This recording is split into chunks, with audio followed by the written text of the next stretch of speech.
Space, the final frontier. This is a review show for Star Trek The Next Generation.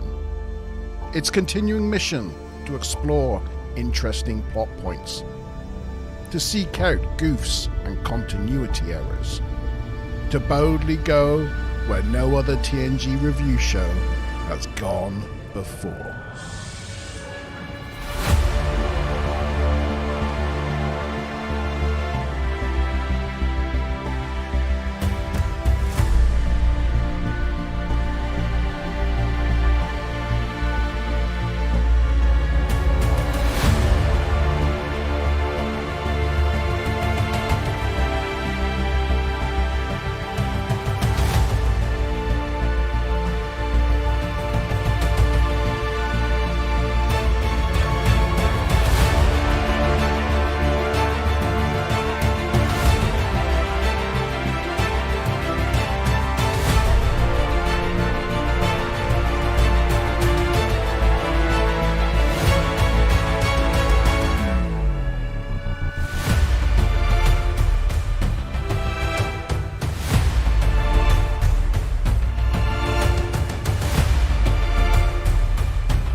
It's Wednesday.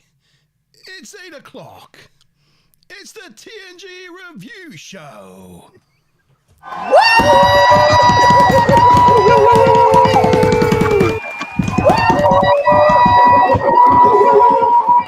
Feedback from Sean. Oh, Sean, stop it. Turn it off. Gabby, do you have sound on in the back? Someone's got it on. I'm hearing it over and over again. Hang on, let me just try. Oh, it's coming from Tavi. Yeah, definitely Tavi. Gabby, do you have sound on the background? Have you not got headphones on? Anyway, good evening. Sorry everyone. about that. It's a TNG review show with myself, Montalban, my co-hosts, Mazinger Bob, Tavikins Turner, and Chief Sean. I hope you're all well this evening on this lovely Wednesday evening. Very evening. well. Very well. Good evening to Ruth and Stu Plum in live chat. And anybody else that joins us along the way. Unfortunately, I think the Beard can't be with us this evening because he's currently driving across somewhere in Scandinavia, Norway, or somewhere like that. Busy in his lorry, but yes. Firstly, good evening, Mazma Bob. How are you this week? I'm good, thank you. Had a nice trip to London last week. Was up packing quite late after the show, but got there on time and everything and had a nice time. Walked a lot, a bit knackering, but yeah, it was great. Cool. I know you wore Stu Plum out. He was Lindy Hop. And, Lindy Hop was really worn out. Stu Plum, I thought, coped with it very well. Very well. Last time we went to London, the shoe was on the other foot and Lindy Hop was fine and Stu Plum was knackered. So, yeah, no, it was really good. I think everybody had a good time. Fun time was had by all. Talk about worn out. Tavikins. I'm still alive. Surviving on salsa. Oh, nice. I'm doing good. Anything with that salsa? Just Norwegian flatbread, so not even a proper corn chip. Nice. Flatbread and Sparkling water. salsa.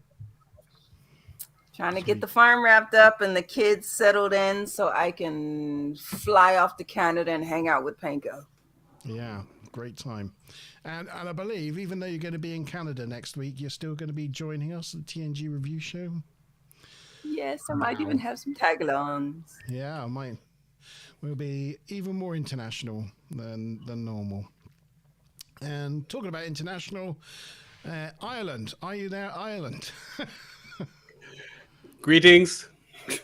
This is the vote of the Irish jury. How are we getting on? Ireland, nil point.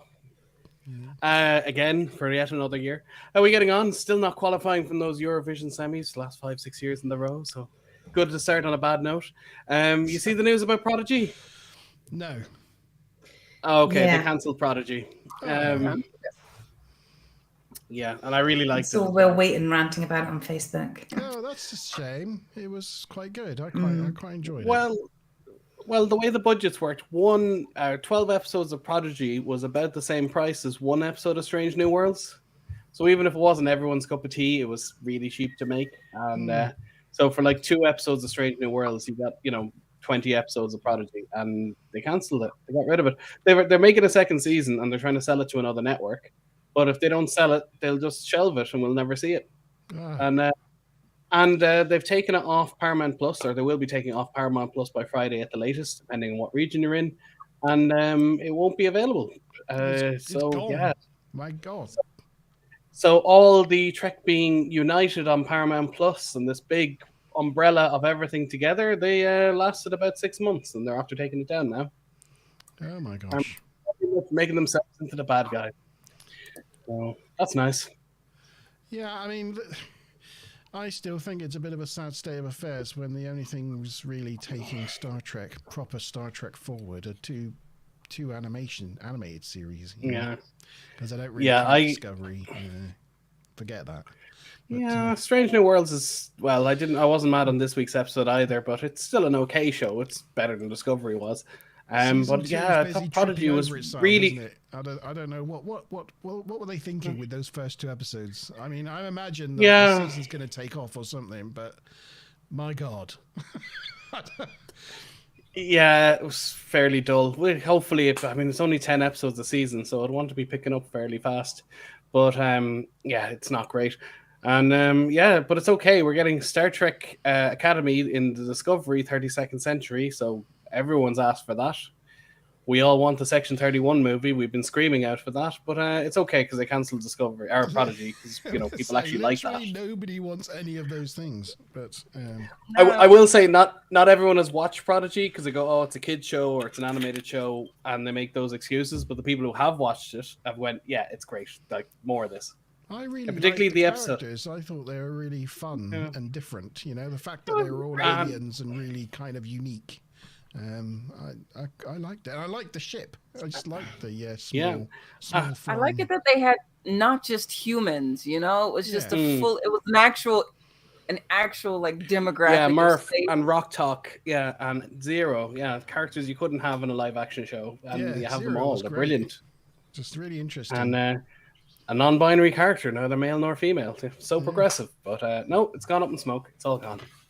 So yeah, a bit of a downer to start, but there you go. Shame. We'll move on.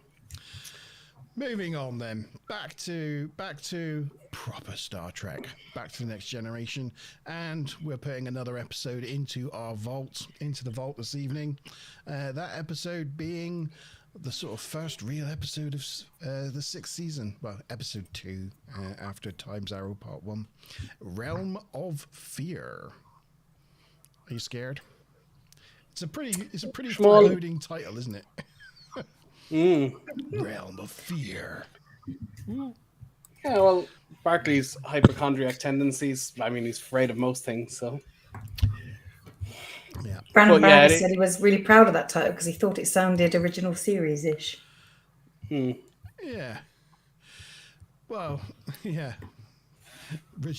That comes from Brandon Braga, who openly despises the original series. So, did you know he was slated to write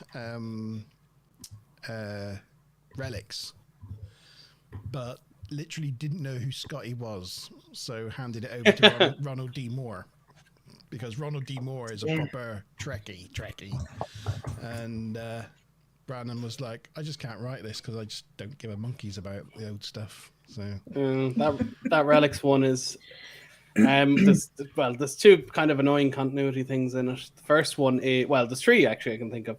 First one is when he wakes up and he goes, "Oh, the Enterprise. Sure, Kirk himself must have taken him out of mothballs."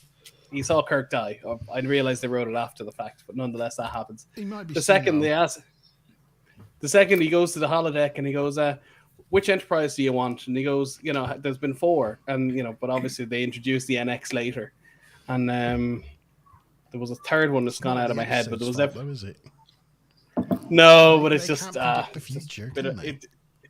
The bridge is clearly the 60s bridge, and then they keep redesigning it Again. Yeah. They should have predicted that. Do you know what? We come to Relics in the season. I'll complain about that all over again. Anyway. Oh, dear. Realm of Fear. It is episode 2, production number 40276-228. It was first aired in the US on the 28th of September 1992. It was the 127th episode to be both produced and released in TNG. It's like, crikey, have we done 127 of these now? Yeah, I suppose we're double last part, cube it's probably number. about 120. But yeah. Starting to get anxiety because we're closer to the end than we are at the beginning. What are we going to do? Written by Brian Braga. As we just mentioned, this is his 10th episode of 24. And directed by Cliff Bowl of the Bolian fame. This is his 19th of 25. Yeah, have you got anything else from the writing, directing, or production point of view, Mazza McBob? Just that Brian Barger enjoyed writing the episode. He personally hates flying, and so he's kind of like the Barclay of the production crew. And so that's where part of the inspiration came from. And also it was a bit of a homage to Nightmare at 20,000 Feet, the Twilight Zone episode, which featured William Shatner, another original series kind of link there. And obviously he sees something on the wing. So it was like, how can we see something that nobody else sees? So yeah, that's kind of part of the inspiration as well. Good evening, Karen. Karen's on, crikey. It's because I said in the Fortnite chat a minute ago, I've got the TNG review show when asked if I'm playing Fortnite. And she's like, I remember. I'll pop in and say hello. She always forgets. And good evening, Andrew. I hope you're well, sir. And not as tired as some of the people on the panel this evening. He's got a day off. I guess we're switching. He's relaxing. Yeah. I'm exhausted. Very nice. Very nice. Day off. Wow. Very good. Yeah, Karen needs a big prod. Bless her. No. And I haven't been on Fortnite today, by the way, just in case you were wondering. I've been sneakily getting my Fortnite scores up behind her back. Not today. Cheeky. Anyway. Monkey. On to the teaser. She missed the Inner Light. It's a Picard one. Oh yeah. True. Let's get a picture up. A beautiful picture of the D. Ooh. The D between two big balls. Oh my! It started already. What can I say? Okay, teaser starts off then. Oh, hi Ash. I hope things are well in Canada. Do you want to do an Ash? Hold on. She's got a full mouth. Hang on a minute. She's got to swallow. Clear it out. Else the camera's going to get pebble dashed. So. You ready? He has to get the old samurai intro. Ashuri, Sasaki, Bonkai. There you go. Very good. Oh, I'm Wookiee. Do you want to do the Wookiee, Sean? Yeah, there you go. Everybody's been greeted in their native tongue. Okay, so the teaser here. This episode opens with a captain's log. informing us the Enterprise has located the USS Yosemite, a science vessel sent to the Igo sector to observe a remote plasma streamer. The ship has not been heard from in several days. They should just assume everyone's dead.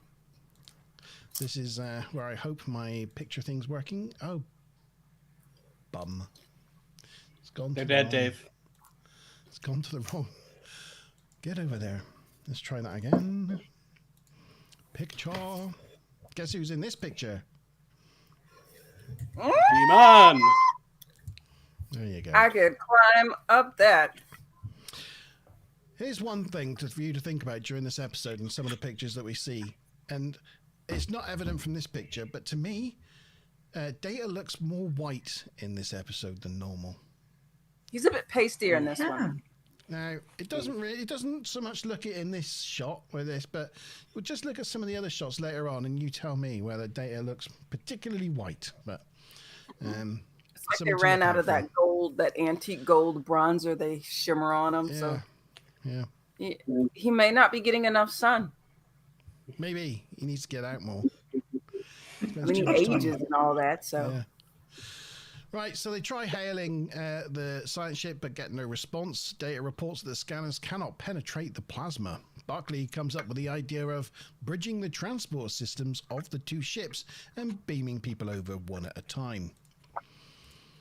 Geordi thinks that's a good idea and tells Reg he wants him on his away team. Barclay offers up his co-workers instead, but no, Geordi definitely wants Reg. I like that he just threw his colleagues under the bus. He's like, no, go. Oh, no, let's go over here. Yeah. Dern can do it. Yeah. I have a big problem with that. It's like they always bridge the transporters together. Every single time two ships transport, unless it's like an emergency transport to the sick bay or whatever, they always bridge them together and go platform to platform, so either side can pull them back or whatever. So they're acting like it's this great new idea, but they do that every single time. It's just like it's a bit silly. Unless they don't.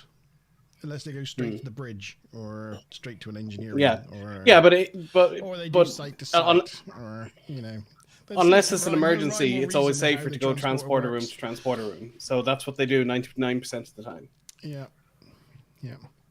O'Brien tells the away team they are in for a bumpy ride, which worries Barclay even more, and they start beaming over one at a time. With each transporter, Barclay gets more anxious, and he starts to sweat. Look at him, he looks pretty anxious.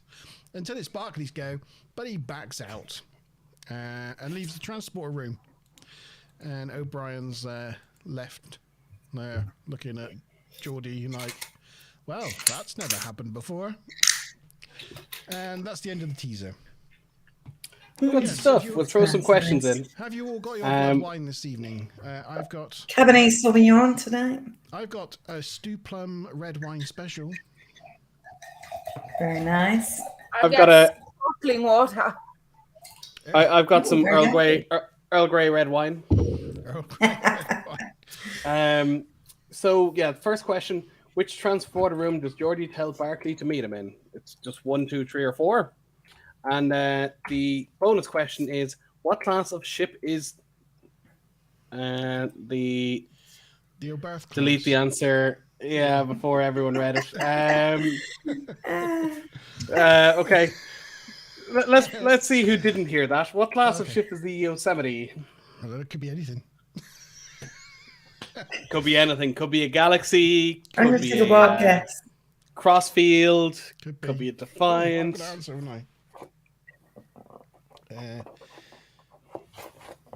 could be, Birth. Wild guess. That scene of the blue ball and the red ball and the the planets. The balls. Ball. Yeah, the balls. The big shiny balls.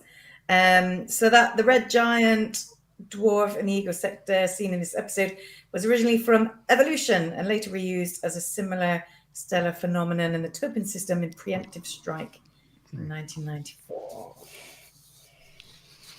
What else? Not a lot else for the teaser, I'm afraid, from a trivia or what have you perspective. No. But I just think it's funny how you see them all stood there next to each other and like Broccoli's just like cowering behind a wall, but none of them seem to really notice. It would be really obvious with how professional everybody else is being that he's just like clinging on and sweating, but it's not until Geordie asks him to step on that he... Ruth says all the transporter rooms look the same to me. Yeah, there's only ever been one, and but it's anywhere from transporter room 1 to transporter room 22 on the Enterprise, and I think Voyager only has 4. But again, it's the exact same set. It's the same set in all the films, and even or for the most part, and even the roof of the transporter, the roof piece with the lights in it, is the floor piece from the motion picture. So they got it and turned it upside down and made it the roof and put better ones in for the Wrath of Khan.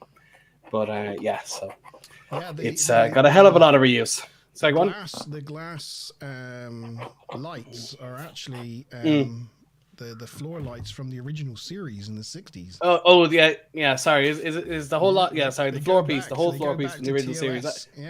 Yeah. Old. Crazy. So it goes right back. Yeah, right back. Mohammed likes the Galaxy class. Yes, we all love the Galaxy class. And Andrew says they only have 3 holodecks. I think they've got 6, but it's weird. Like in Voyager, they have a holodeck lab that's not a holodeck that they go into sometimes, and they refer to as the holodeck lab. So they're like, oh, run out of holodecks, and they never mention the holodeck lab, like they need one. Weird. It's just as he likes the Galaxy. There you go. There's a nice shot there. Yeah, I think Voyager only has 2, but I think the Galaxy has 6. I could be wrong. And then you see in lower decks, they have these kind of pod things like from The Fly, and they all just sit in those. So you can have as many as you want, really. Right. So, do we have some answers then? Transporter Room 3. And the Yosemite was an Oberth because I made a shite out of that. Well done if you read my message before I deleted it or heard Monty say it. So we got, for the wheel, we got Tavi, Mazza, Monty, Karen. Anyone else? Ruth. They're the only ones that I see. Was that Tavi, Maz, Monty, Ruth, Karen?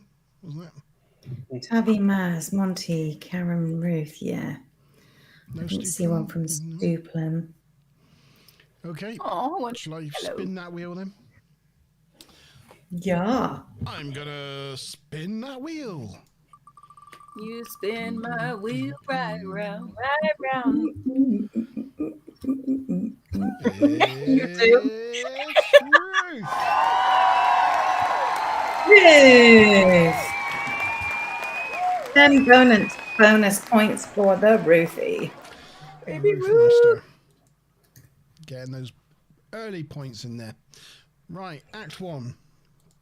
Okay, so Act 1, we join Reg in a therapy session with Councillor Troy. Troy's convincing him that it's understandable to be apprehensive in those circumstances, but Barclay knows that he's just looked a complete tit in front of the senior staff. Reg admits to always being afraid of transporters. He's never admitted his fear to Starfleet because he thought it would end his Starfleet career. Somehow he'd always managed to avoid the transporter up till now.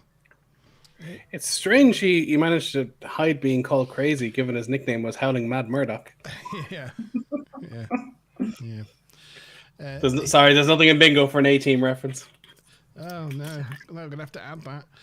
He says something about Red Dwarf. He says he knows he sounds crazy, but Troy's like, it's not crazy at all. You literally are being taken apart molecule by molecule. And as she's saying this, Barclay's looking like he's going to faint. I'm thinking, way to reassure him. Jesus. Oh, there's nothing wrong with a fear of spiders. You know they can inject you with venom and dissolve your innards and die a screaming, agonizing death. It's like fear of falling from a height. It makes a lot of sense, you know. You should be afraid of heights, because if you didn't, you'd probably jump off something tall and die, and your species wouldn't survive. It would have died out. So yeah, there's plenty of valid fears. Reg admits to always being afraid of the transporter, and he's never. Oh, I just read that, isn't it? Yeah, sorry. She knows. She knows him. She shows him a Betazoid relaxation technique called plexing. Don't mention it. Don't. Okay, never mind. Okay, if you weren't sure, that's going to be a question. Oh, I talked over it. It's fine. It's fine.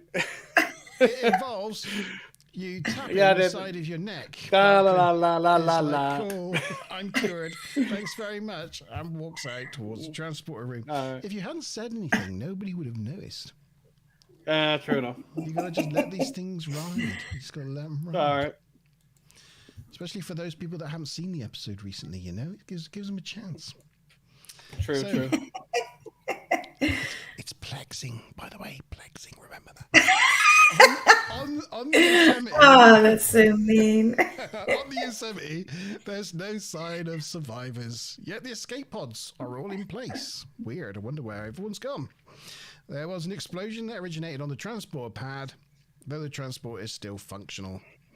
Dr. Crusher finds a body, the ship's engineer, Joshua Kelly, and takes it back to the Enterprise to perform an autopsy. Back in the transporter room, O'Brien's trying to convince Barclay it will be a smooth transport over, but Barclay still isn't buying it. So O'Brien tells him about his fear of spiders, tells him about the story of how he had to crawl through a Jeffries tube with 20 hook spiders whose legs are 0.5 meter long. He got through it and has never been afraid of spiders again. Barclay gets on the pad and tries his technique, his special technique, and O'Brien energizes. And then we get a sort of series of this is them in the transporter. This is the very first time we ever see a person inside the matter beam of a transporter. True. You know, I probably said this before, but do you know how they made the transporter effect? Pom-poms and tinsel. Yeah, tinsel pom-poms on a black background. Yeah. Love it. Apart from this one is now digital, because this is the Blu-ray version where the compositions were all redone digitally. So that's Barclay arriving on the Yosemite. A picture of an Oberth class ship in the background. Yeah, I know it does say USS Yosemite, so they went to the trouble of putting in the correct graphic, even though back then you wouldn't have been seeing it all, and who would have known it'd be remastered. So fair play to them for the effort. Good continuity, good set build there. Well, I mean, I've seen that set before. It's just that science slab. You can tell the way that transporter is built into it. But they shoot it from odd angles to try and make it look different. I love the way when they go onto another ship, you've always got the sort of bridge engineering section and transporter room all in the same room. Yeah, like a one-act play kind of thing. Yeah. I mean, the Janolan later on is the exact same set. It's just shot from the opposite side. Okay, so Geordie's found a fragment of a broken container and is going to take it back to them to the Enterprise for analysis. And Riker is pleased to see Barclay has joined them. Now, back on the Enterprise, Picard is in communication with an admiral. What do we notice? What's wrong with this admiral? She's not evil. No communicator badge. Indeed. Yeah, she's not wearing a communicator. She's briefing him on the destruction of 2 Ferengi freighters by Cardassian forces and is concerned that the Yosemite was attacked as well. It would signal a large-scale movement in this sector. Picard informs her that they don't know if the Cardassians were there and the investigations are continuing. However, he will inform her as soon as they know. I think this is a weird little scene in this episode. Yeah, has he changed his chair again? No, it's the same chair from the beginning of same season chair. 5. Yeah. Oh, okay. Yeah. It changed in Redemption Part 2. Could you imagine if you're on a Zoom call and taking it like that? If you're on a Teams meeting and you're standing up staring down. odd angle. I'll try that tomorrow and see what my team think. You just be like, right, so. Yeah. Yeah, I don't think so. But it was just weird, I thought, because I think I know why, but this conversation, this part of the story doesn't go anywhere, does it? You have this conversation with this admiral about there are Cardassians in the area attacking Ferengis, and he's like, okay, I'll look out for it. And that's it. They don't mention it again for the rest of the episode. Yeah, I think most episodes have 3 to 6 minutes of extra footage that are just don't need to be there, because if an episode, they can't have an episode run 20 seconds short. It has to be exactly 42 minutes or whatever it is. So they need to have a couple of scenes that they can either put in or take out just to make sure that the numbers add up. Because sometimes the script runs fast and everyone talks faster depending on the director or how much accent, and sometimes people talk slow. So, you might say one episode could be 80 pages. You think it'll run the same as the next episode is 80 pages, but it never does. Yeah. To answer Wookie, yes, Wookie, it's called the Natural History Museum in London. Oh, there you go. What's Chief IE, Tavi? Oh, she's eating. No, it doesn't matter. I think this is just laying foundations for Deep Space Nine. Because could be Deep Space Nine by now, and they've got to reinforce Cardassians as the bad guys. So they're starting to drop random hints in episodes, like, oh, be wary of the Cardassians. Their forces. Yeah, and they're mentioning, they're still calling the Ferengis, but that's still 616 is Birthright Part 1 when they go to Deep Space Nine. So it's only 14 episodes away. 13. Yeah. I just thought it was a weird scene, but that's my possible explanation of why that was sort of stuck in there randomly.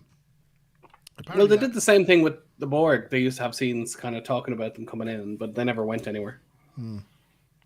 That admiral was called Hayes, apparently, though I don't think it's mentioned anywhere.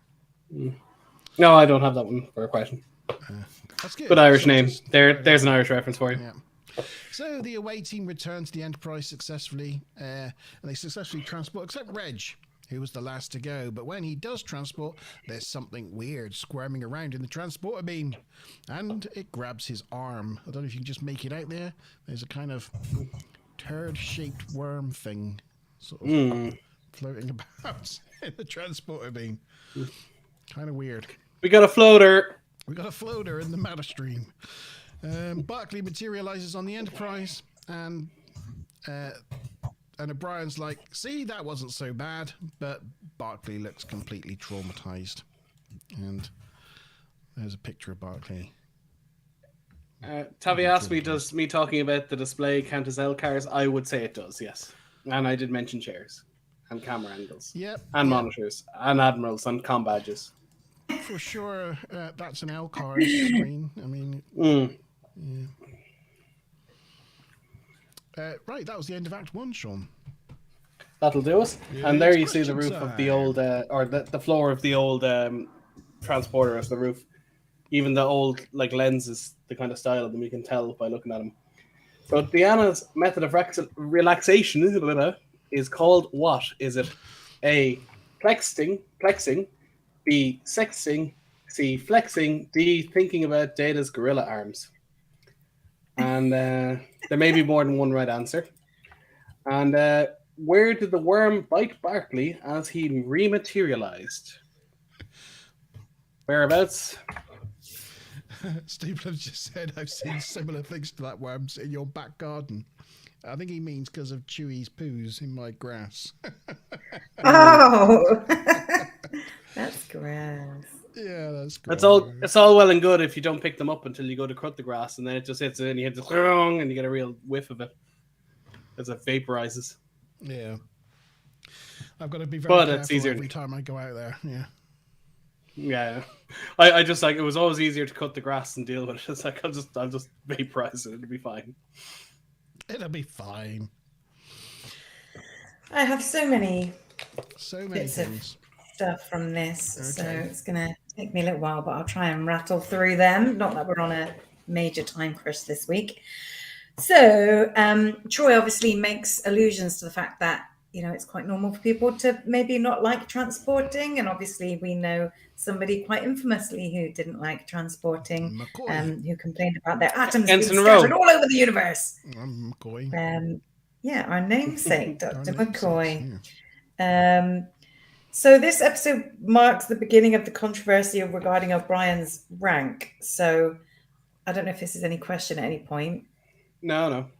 Well, so up until now, he's had won the insignia of lieutenant. Yeah. But in this episode, because they want to have Reg tell O'Brien what to do, they actually reduce his number of pips to being less than Barclay's. So they make him a hollow pip. Yeah, I think they made him an ensign junior grade, which doesn't even exist. Eventually, he was a chief petty officer. It did change for the purpose of this story. A hollow pip is established as a chief canonically, or roughly canonically, because I don't know if you had the video game, or sorry, the board game of Star Trek with the videotape. Did you have that one? I had everything. Yeah, and they used to have you used to kind of rank up through the game, but they actually did have chief officer, and they specifically put in the hollow pip as a chief. They specified, so they obviously had decided on it by the point that it came out. The video is on YouTube if you ever want to watch it. If you're really bored, I know. Yes. So when O'Brien's talking to Barclay about his spider phobia, he talks about Zara 4 and the Tellurian Oak spiders. Zara 4 is named after a production staff associate called Zara Coet. Also, Barclay mentions that spiders never bother him, which is good because later in Genesis, he actually de-evolves into a spider-like creature. As you mentioned, this is the first, right? Yeah, no, I'm picturing that thing now with like the legs coming out of his head. Oh, that freaked me out as a child when he crapped up on the glass. Yeah. Funny. That was properly the thing, freaky, like real Cronenberg. It was good. We'll get to that one. It's still like 30 episodes away, but. And Monteban mentioned that this is the first time you see a transporter from the perspective of the person being transported. The only other time that this happens is in the episode Prototype. This also marks the first appearance of the Admiral's uniform, which was used for the rest of this series and much of Deep Space Nine.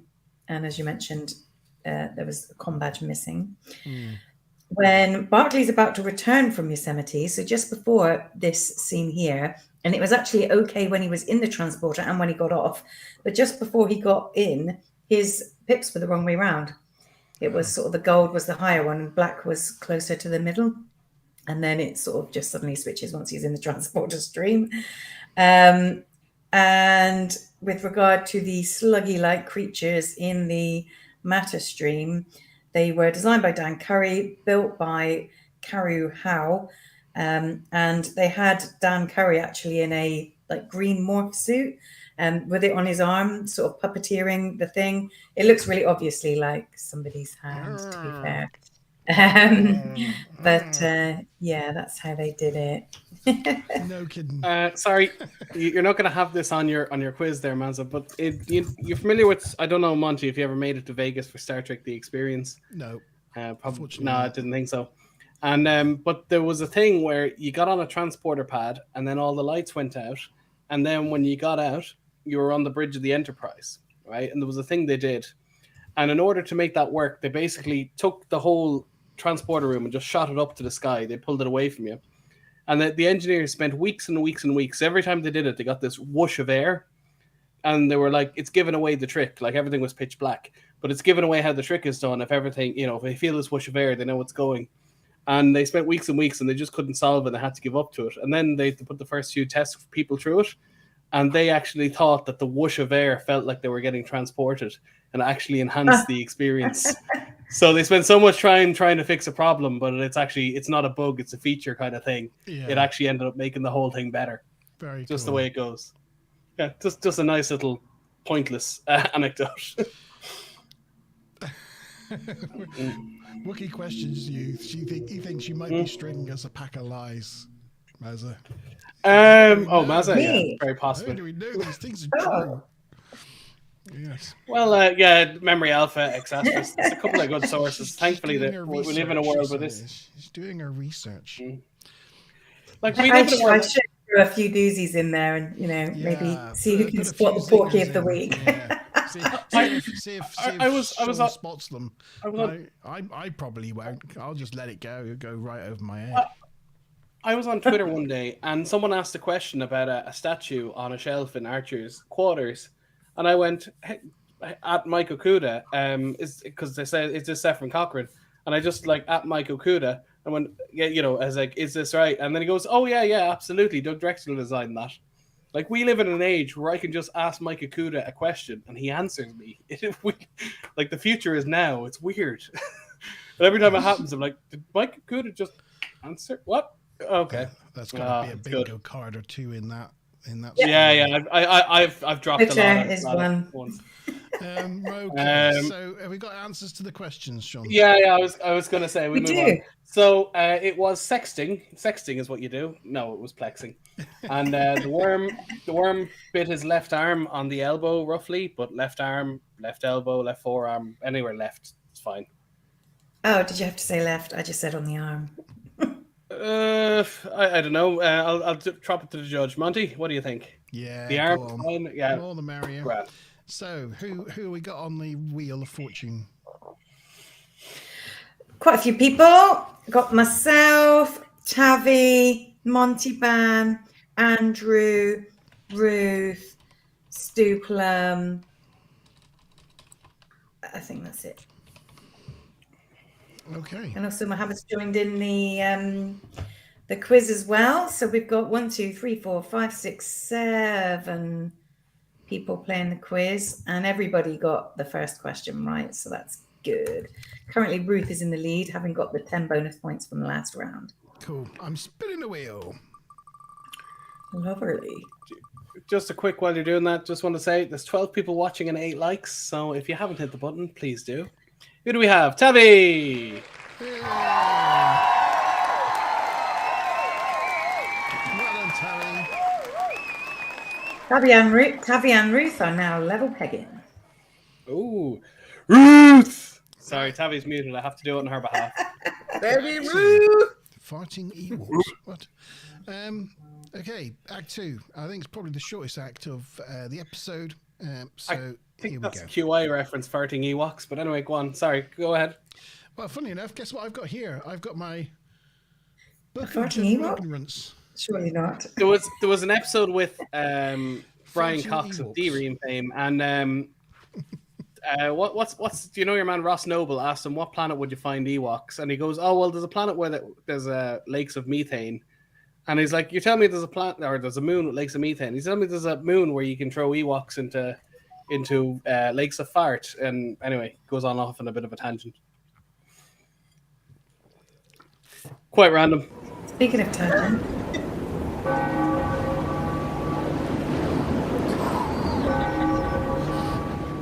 Act 2. In engineering. Reg questions Geordie about whether he's experienced anything weird in the transporter beam, but aside from pretty patterns, Geordie hasn't. He tells Geordie about seeing some kind of creature, and it touched his arm. Geordie agrees to go check it out.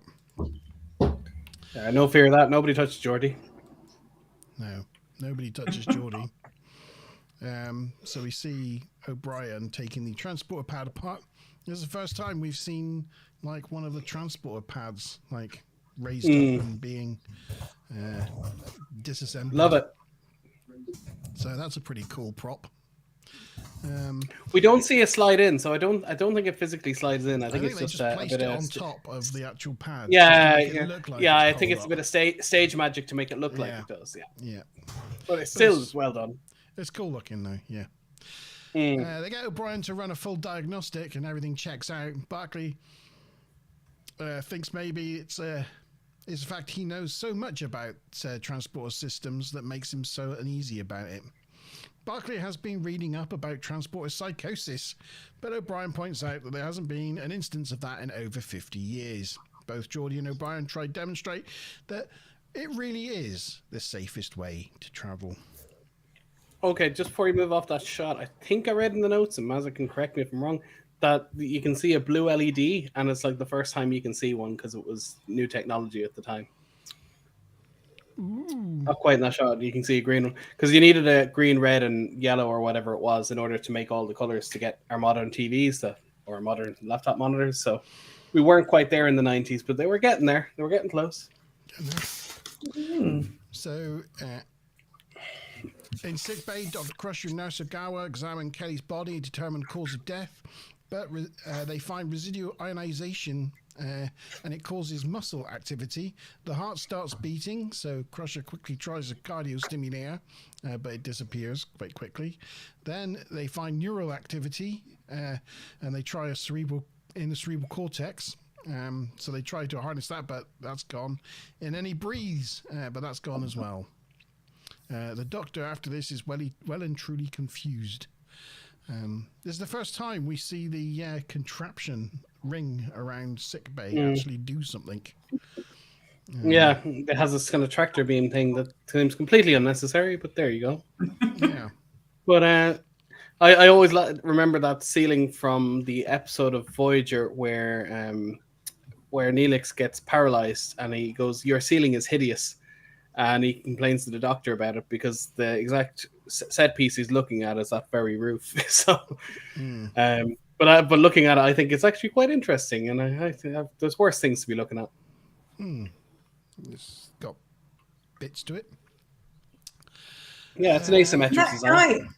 That guy there isn't credited at all, and I mean, I know he doesn't say anything, but you think that he plays quite a pivotal role, and also he must have spent hours in makeup, and he's basically got all of his kit off, and he doesn't even get credited, so I have no idea who that is. He's got nurse. I mean, does the gas not count as a speaking line? No, you can groan or moan, but you can't. As soon as you say a word, then they have to give you your SAG card and stuff. There's all sorts of union rules about it, how many people you can give cards to. It's kind of funny. Sometimes they have a background actor just mouth the word and then have someone from the loop group dub over it, just to avoid having to give someone union membership because they said a word, and they can avoid paying them more. Hollywood is messy when it comes to unions, which is why they're in a strike at the moment. Yeah, they are. Are they still on a strike? Yeah. The writers are on a strike because of streaming rights, streaming royalties, AI. Basically, the writers only get about 3% of the money from making TV shows. So they want a bit more. They want better residuals because residuals are based on network TV and they don't really apply to the streaming world, and so on and so forth. Okay. I've seen the last episode where Diana is talking about how they got rid of poverty and all that shit. Is really nice to hear happen maybe sometime in some future of ours. Yeah, one day. That is always the hope, isn't it? It is always the hope. Wookiee's hoping that they're not frying that guy's balls with UV light. I think he's not going to be worrying about it. He has bigger problems, yeah. He's got bigger problems, yes. Barclay goes to 10 forward to try to relax. However, he suddenly gets a pain in his arm, and when he pulls up his sleeve, he finds his arm is glowing blue. And before I just show you that, just say about this terrorist board game on the... I think that's quite new to... Those look like mochi balls. It's new this season. It's kind of... what do you call it? It's kind of like chess, but like the bigger ones can take the smaller ones kind of thing. Yeah. Yeah, you say it's new. Has it been around for ages, is it? Or, sorry, new last season, excuse me. I was going to say, apparently Wesley Crusher had a terrorist game in his room in Starfleet Academy campus. But that was... Reg played with it in this episode. Torek and Sam Lavelle play with it in, Lower Decks. And it's also on one of the tables in the Doctor simulated holographic house in Voyager. Yeah, not seen it very often, not yet. It's actually it's from a real the game. 50s. It's actually from the 50s, and they picked it because it looked futuristic, and they're in different colors. There's different sets they use on different tables at different times. And here's a picture of his arm. And blue. you can still buy it for very small money, like 30, 40 euro or dollars in on eBay, you know. So if you want one, you can get it. And it's the end of the act, so it's quiz time. Oh, yeah. Oh, yeah. Unfortunately, I didn't think you'd pick up on that one. So the question, what game is on the table in 10-4 where Barclay sits? So is it A, pair match, B, 3D chess, C, terrace, or D, stratagema? We don't plan these things ahead of time. That's just the way that goes. And the bonus question is, what compensators did O'Brien run a scan on? Now, that one you might struggle a little bit with. I will say, think of Breaking Bad, or maybe the uncertainty principle. That might give you some hints. So I only had a couple of bits from this, and we've covered one of them, which was about terrace. And Ruth covered the other one in chat, actually, which was about the fact that Barclay asked Geordie if anything strange had ever happened in a transporter, and he said, no, not really. However, just a few episodes in Next Phase, they got put out of phase and they were invisible and they had to go to their own funeral. That would probably be considered as strange. A little bit. Yeah, that's a little bit of a strange thing to happen from the transporter. Yeah. And then the other bit, which kind of goes a little bit beyond me, but according to people who know more than I do, the writers did a decent job of calculating transporter math.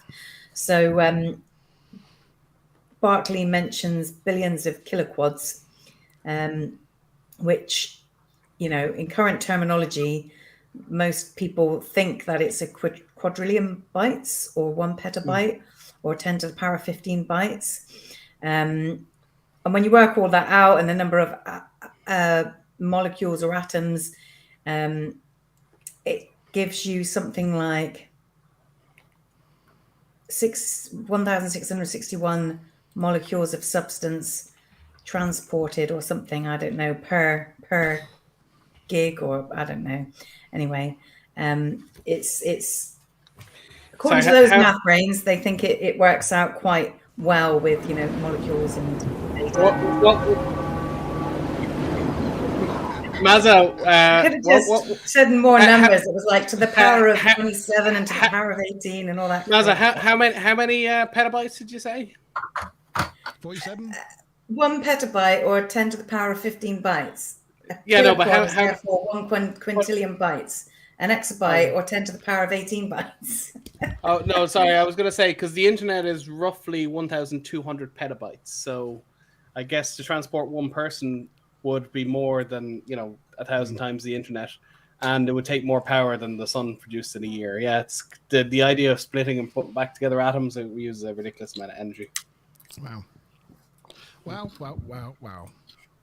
And we haven't got into the compensator part, which I'll explain after we've had enough time. I suppose I can throw the questions in. Yes. So do you want to talk me through the options on the first one there, Monty? Pair match. You know what pair match is? Pair match is the little pyramid game, the little black pyramid. Pyramid game, yeah. 3D chess. I won't ask you. Terrace is the right answer. That's Star Trek chess game. The terrace of balls. And do you remember what stratagema is? Stratagema. That was that. I did. Played with. Wasn't it where you put your fingers in those? Yeah. The peak performance. Yeah, that's it. Yeah. You got like you put your fingers in the squares or something. Yeah. That's exactly what that is. And it's the Heisenberg compensators. So the Heisenberg uncertainty principle is you can know where something is, or you can know how fast it is moving, but you cannot know both when you get to the subatomic level. And basically that means if you try and transport something, the amount of energy you need to put in would affect the movement of the atoms, which means that every time you tried to scan for them, the extra energy of scanning for them would make them scatter, and therefore it makes transporting possible.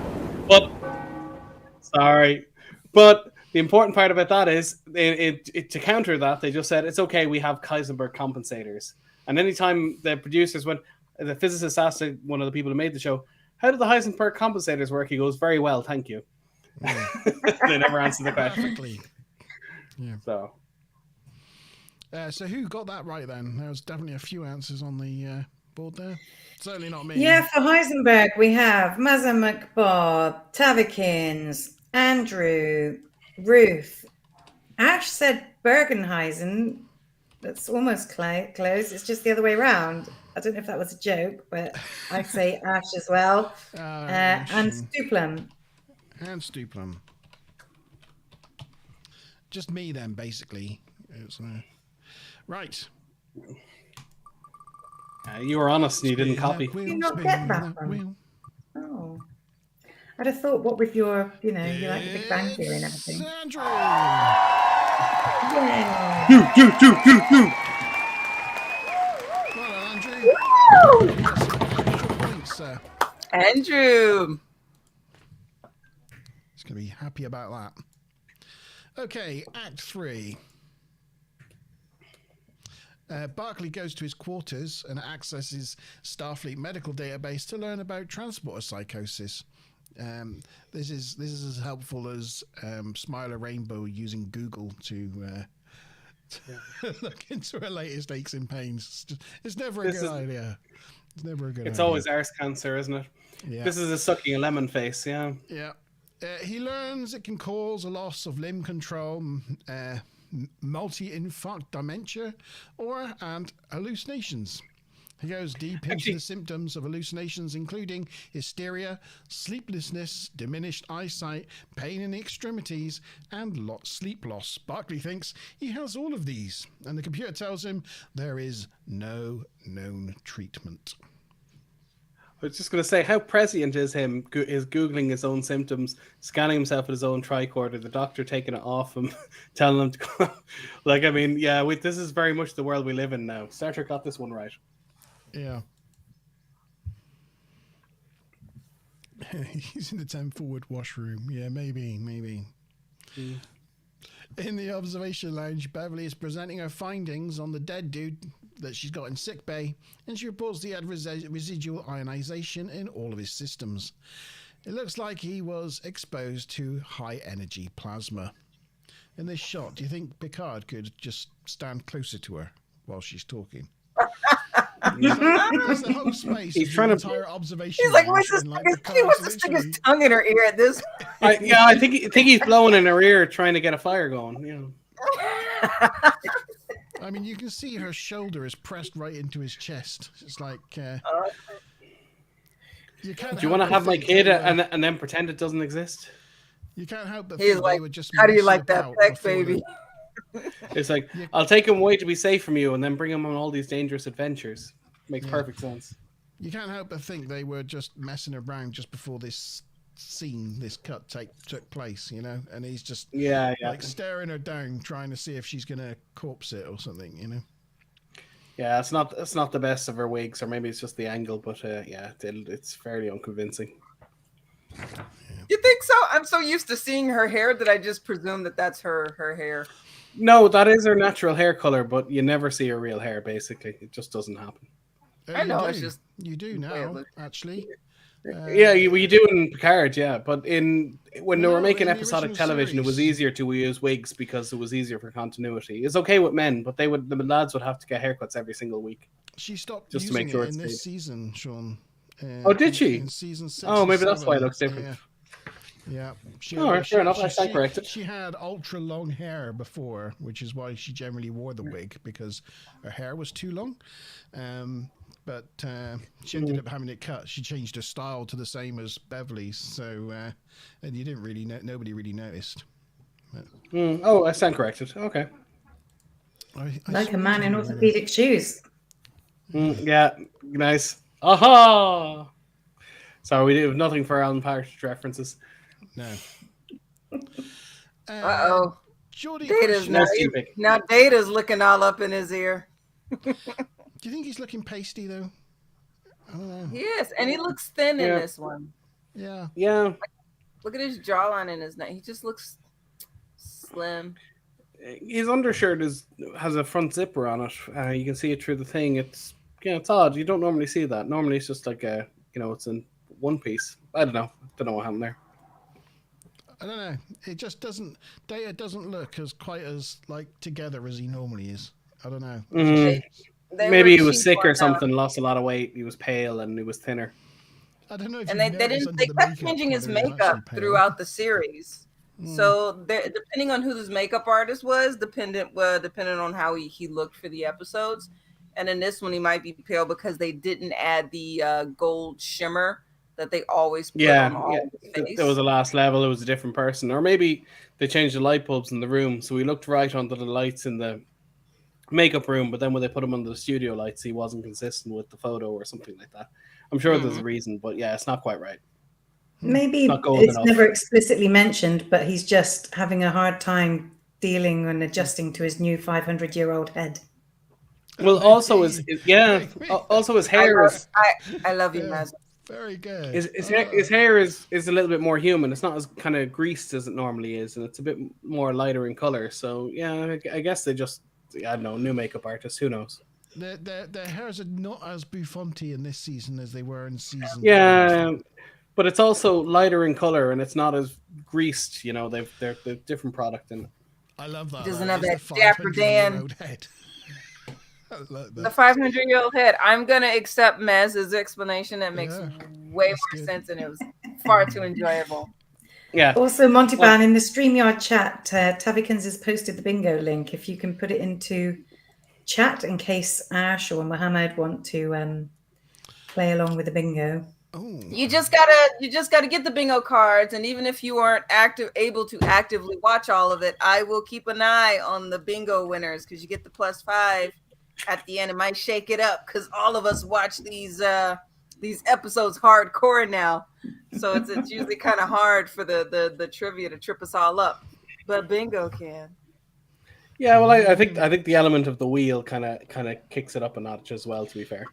There's the link to get your bingo cards, though. If you want your bingo cards, there's the link. Okay. Geordie questions whether that was a matter from the streamer or whether the broken sample container that they collected. Well, it may have been something to do with that. Data confirms that the analysis of the container is ongoing, so they don't know yet. In engineering, oh no, wrong browser. In engineering, Reg is not doing so well. Data and Geordie have reassembled the sample container and found that it did contain matter from the streamer. And they make plan to recreate the Yosemite crew, what the Yosemite crew were doing. Data notices Barclays odd... Oh, go on, Sean. I was just going to say, and the safest place to do that is 10 foot from the warp core. Yeah. Makes perfect sense. Let's beam in some volatile plasma in engineering. Not in a shuttle off the containers, port side of the ship. No. Beside. So if you manage to create a bubble of 8 or 10 meters, that you'll explode the entire ship in seconds. Perfect. Good thinking. I like to think it's because engineering's got like loads of safety features because it's engineering. That's why they do things here. I don't know. Yeah, or they just didn't have the science lab dressed. And they're like, it'll cost $30,000. It's like, okay, we'll do it in engineering. Who cares? It makes sense. So anyway, here, Data notices Barclay's odd behavior. He's checking his pulse and giving himself plexing or whatever it is. And he's got the angry eyes. He goes over and asks him about it. And Reg says he's fine and continues about his business. But Data goes and finds Geordie and informs him of what he's noticed. I did like that scene a lot because, like, even in the military, like an ops officer or a senior officer, if they see stuff like that with people's personnel, they do report it to their commanding officer for that shift or in general. I just thought it was a nice touch, or at least I'm like, oh yeah, they would with it. And with him being an android, you have to imagine that he can scan and notice stuff in a room that people are overlooking. So it makes him really great. Wish he would do that a bit more, right? That analytical pattern. He should be able to anomalies. You should be able to detect your pulse by looking at your neck. You should be a great poker player because you should be able to see when your pulse raises. So can Geordie, by the way. Geordie says he does it. He can do it, but he kind of ignores it for poker purposes. I don't know how you can just not see something when you choose to, but apparently he does. But Geordie basically can detect lies because he's able to detect, physiological changes. Yeah. Wookie says I should get my guns out more often. If the weather gets hot again, we'll be back to guns. Yeah. I think it's because the last Monty Zone, I was wearing a T-shirt. I think that's. Yes, this is. Oh. Peter. I have my eye on a new costume. I'll save the surprise for when I get it. But it's a beauty. Okay. But Montalban is not a Leo. He is a Libra. I'm a Libra. It does begin with L. So am I. And I was born the year of the rabbit. Apparently. Oh. Okay. So, yes, Geordie says he's going to go check it out. So, Geordie follows Reg to the Jeffries tube and catches up with him to see if he's okay. And he ends up telling Barclay to go get some rest. He then contacts Troy and asks her if she'd go check on him. Troy finds Barclay pacing the ship, trying to wear himself out because he can't sleep. She tries to get him to open up about what's wrong with him, but Barclay won't open up. So she ends up relieving him of duty, citing he could be a danger to himself or others. I did find this a slightly bit annoying. She's a counselor. I understand she's there. But Barclay, he seems to be a bit neurodivergent, or he has anxiety issues, which is a mental health department.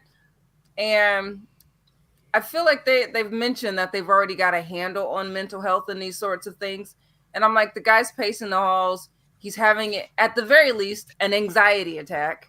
You really mean you don't have your little lasery thing, shoot him in his neck and like get him situated to calm the frick down? No one's paying attention to it.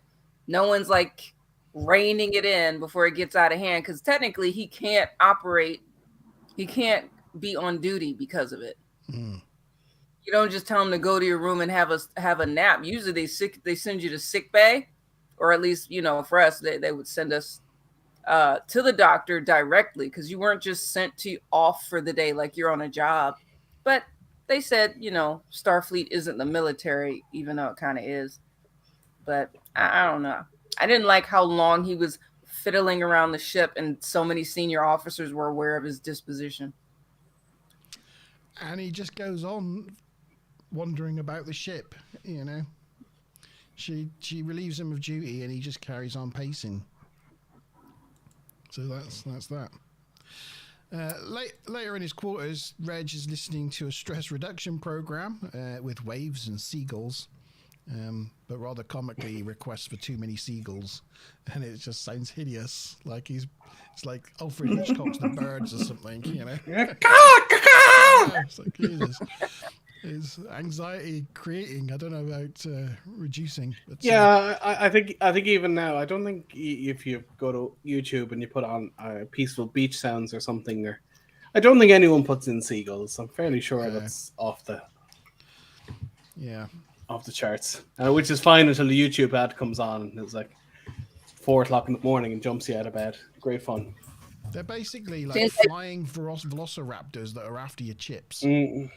There's nothing fun about them. Seems like even AI in the future still gets it off. I grew up in a seaside town, so very much aware of those little feckers. Yeah. So I almost knifed one at a seaside restaurant. I would have killed that mofo if he'd taken the shrimp off my plate. The town I come from translates into English as Big Beach. That's literally what it means. It's Travor. So, needless to say, it's famous for one thing. What's the beach like? 4 miles long. It's one of the longest in Ireland. Dunes at the end of it, surrounded by cliffs on both sides. Yeah. I was expecting just big, but cool. Big beach or long beach. The Irish doesn't specify the difference. So. So he gets some water, he taps his neck a few times, and he puts on some soothing music, but nothing's working. He tries to go to sleep, but he wakes up and finds his arm is glowing even more than before. So we end another act with Barclay glowing in the dark. All right, we may have a question here. So if I can find the second thing. I wonder if it can be the only one that we haven't actually given the answer away to yet. Hey. Thankfully, thankfully nobody did. Okay, hold on. Hey. I just have to shorten this slightly. Sorry, it's just over 200 characters. 1 second. All that Okay. talk of seagulls reminds me of the seagull song. Yeah. Yeah, stop it now. And my stick, the sequel song, also is good if you haven't heard it. I got my nieces and nephews singing that around my sister's house for like 2 years. She was so angry at me. Yeah. So question one: while walking the decks, Broccoli says, "Look, there's blank. I thought it was on deck 11. Was it A, captain's yacht, B, cetacean observations, C, bowling alley, D, stellar cartography, E, that's Data's Dong's pleasure planet?" I know the answer to that. I'm shooting for a guess. Hopefully it's a guess. The second question, which you also didn't say, thankfully, the liquid in the bottle on Broccoli's coffee table is what color? Holy moly. It is. That's the only clue you're getting. Well, I'm going to have to say that then. Yeah, that's enough for you. Yeah.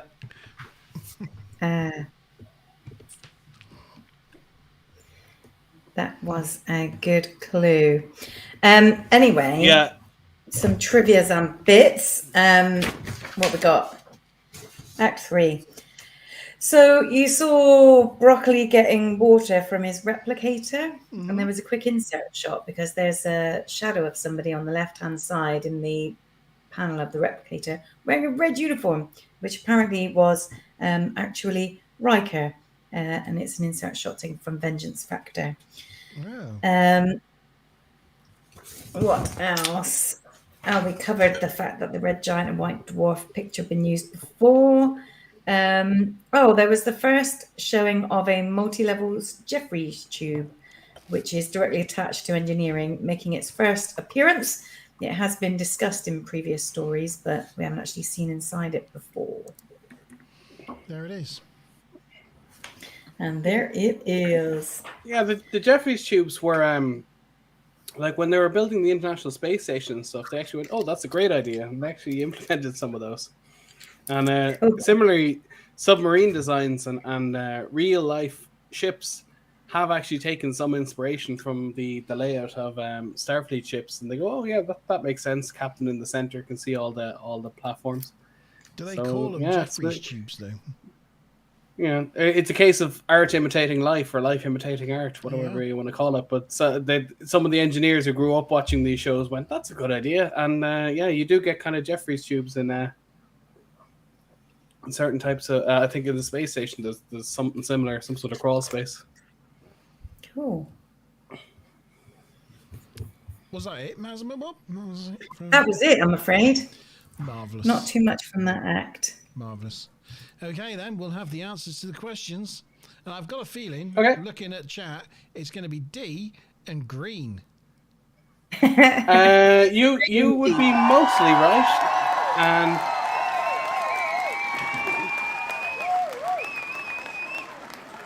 And by mostly, I mean entirely. Hey. So, people for the wheel are Andrew, Montyban, Mazza, Ruth, Ash, Stuplum, Tavi. Right, that's everyone then, I think, pretty much. All 7. Oh my gosh, have we ever had 7 on the wheel before? No. You should put Wookiee on to be the counter. If you get Wookiee, no one gets any points. Shall I put Wookiee on? Oh, that sounds like evil. I like that. Right, I like Wookiee's on as well. You know the point Tavi, you didn't nullifier. answer the first question. Where's your D? I don't see it. Oh. Never mind. Never mind. Whoops. Given you said it out loud, I think we can accept your yeah. answer because since you said it verbally. Okay, well, if we land on Wookiee, Tavikins loses points because this is our idea, right? Okay. Here we go. Oh, it's not going to be Wookiee. It's going to be Ruth again. Ruth. Is that a second time for Ruth this evening?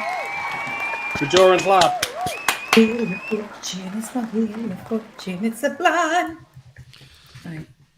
Good job, They're Ruth. bringing that back with Graham Norton, would you believe? The UK version. Hello. Yeah. Something random I read this week. There you go. Okay, so we're on to Act 4. So, he calls a grumpy O'Brien to the transporter room because it's the middle of the night and asks to review the transporter logs and notices an energy fluctuation in his transport signal. He orders O'Brien to beam him out and back again and for him to recreate one of those energy fluctuations whilst he's in the matter stream. O'Brien's not sure about this and wants to check with LaForge, but Barclay makes it a direct order. Barclay's actually getting, like, you know, ordery. It's very un-Barclay. He's actually demanding.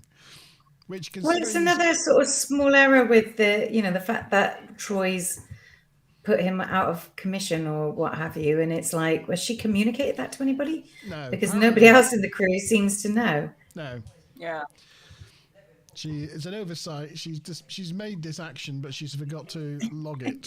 And yeah, because he's supposedly not on duty at the moment, but he's still ordering people around anyway. Go Barclay or Broccoli. In the matter stream, once again, Barclay sees the creature, and again it comes towards him for a little smoochy smoo. Does anyone ever see that shot and just think of Stage 9? Just me? What? There's a Star Trek simulation called Stage 9, and you start the simulation by beaming into that transporter pad with the chief looking at you, and it's that exact same angle. I have seen things like that for sale on the internet, but yeah. Do they help you see in the dark? they do. They're like, Or do they help? like Or a- do they help you go blind? One of like a those. flashlight. Yeah, yeah. Anyway, so yes. Once rematerialized, Barclay tells O'Brien to wake the senior staff. Barclay tells them about what he's seen in the transport room, tells them about his arm, and the doc doesn't find anything when she tries to scan it. He highlights that it might be due to energy fluctuations that only he experienced whilst transporting back from the Yosemite. Picard's like, Mr. Barclay, I know you've been under a lot of stress recently. And Barclay cuts him off right there, saying he knows what he's about to say, but he can't stress enough. He would have only called this meeting with the senior staff if he was absolutely certain. So Picard has a little think about this and then orders Geordi to take the transporters completely apart and orders the doctor. Oh, and the doctor says she's going to go give his arm a microcellular scan. Later in sickbay, Beverly has completed her scan. I don't know if we've seen this little contraption before, but I'm sure we have. We definitely see it again. I'm convinced that plastic is from, like a hockey helmet, because Jörg Hillebrand was asking about it recently. Like the way a shield would go over your face. Maybe it's cut out of something else. But that's what it looks like to me. It looks like she's scanning his head, though, doesn't it? Rather than his arm. Yeah, it's a headpiece. It's just they're using it wrong. Say she doesn't know how to use her own equipment, I don't think. Yeah. Is that his arm? No, that's his head. Stop scanning his No, head. normally you're lying flat and that goes over your head. They've just used it wrong. So yes, she's doing the microcellular scan of his arm, which does confirm residual ionization like that on Lieutenant Kelly's body. And, of course, the sample container. Barclay is convinced recreating the beam-in of the material will shed light on what's going on, and Riker agrees.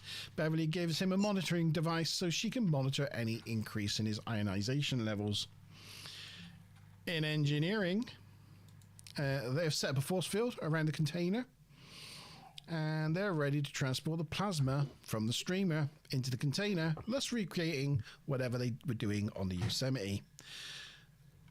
They do it. It's in the container. Again, not on a shuttle or, No. on the yacht. No. In Just there. engineering. Perfect. They go to scan it, but the container flies apart. Kablooey. So Geordie looks at the plasma with his visor, and he sees complex patterns of biometric energy, i.e. life. Then Barclay suddenly collapses, and the forging data rush to him, and when they turn him over, they see that his body is now kind of glowing all over. And there he is. Glowing. And that's the end of Act 4. Grand stuff. Okay, so question 4. What level is the containment field set to? A, 100%, B, 147%, C, 240, or D, 350. And then the bonus question. What item does the chief observe Broccoli doesn't have with him?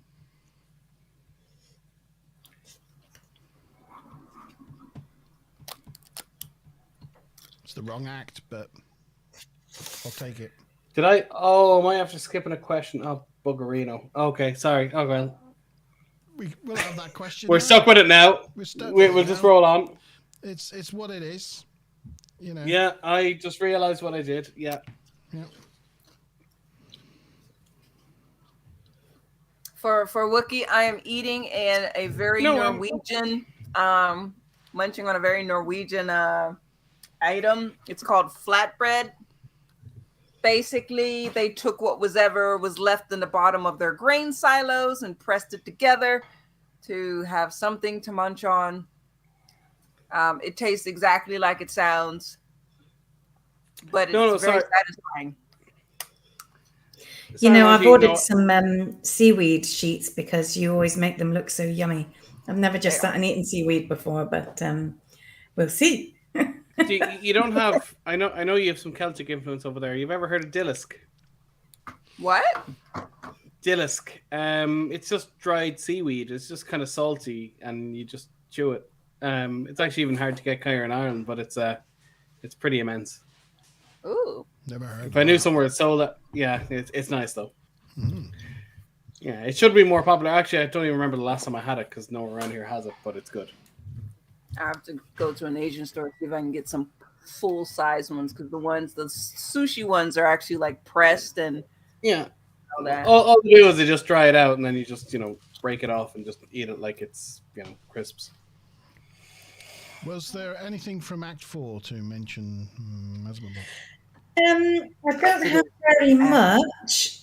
We already said about how Barclay gives O'Brien an order, and O'Brien didn't have to follow it. He'd been relieved of duty, however, O'Brien presumably didn't know. There was also supposed to be a camera equipment visible when Data and Geordie are setting up the experiment in engineering. It apparently was visible for a few seconds above them. And I usually go back and check, and I couldn't see it. So I don't know whether it's been edited out or what have you. But usually when I check these things, I can spot it, but I couldn't on this occasion. There was a camera stand visible, but I think it was in... Yeah, you can see the shot there. Where you can see the red uniform in the background, but it's not that relevant. Yeah. Can I? Can you?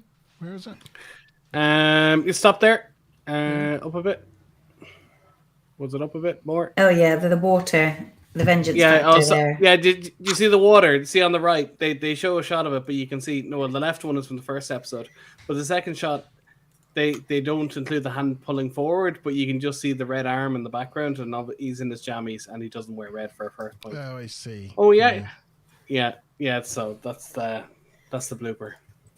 I got it. Although to be fair, they matched the glasses, so it's not that obvious. I can't. Yeah, it doesn't seem to. Exaspers doesn't have it quite. I can't quite see it off the top of my head. I had it earlier on, and I certainly couldn't spot it.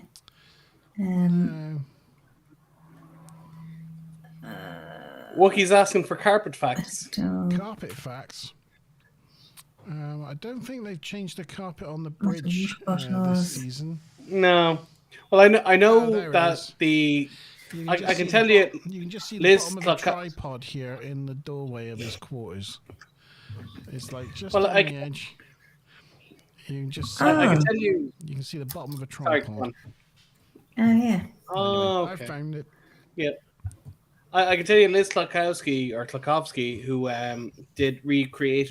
was responsible for a lot of the recreation of the bridge for Picard, had literally photos up on the wall saying, "Has anyone found this carpet?" And went through thousands and thousands of pieces of carpet trying to find the right one to match the original set. Doesn't quite work. Looks a little bit too new, but she she made the effort. It was really impressive how hard she worked. There's your carpet fact. And also, if you follow Jessie Gender on YouTube, her and Jessie Gender went to college together in film school. I mean, it's completely rebuilt from scratch, so it is brand new, isn't it? So it's not. Yeah, but they didn't. It didn't look like it had 10 years of wear. It's like when they built the new shuttle, and then you see like all the footsteps on it.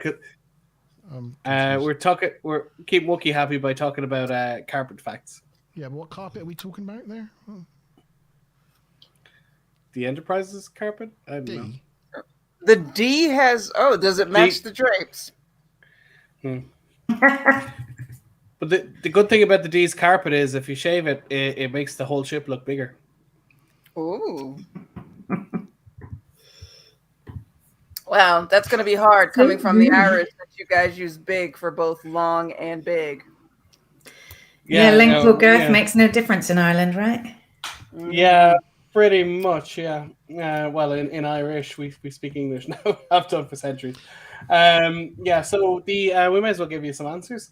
The level of the containment field, my mouse gone dead.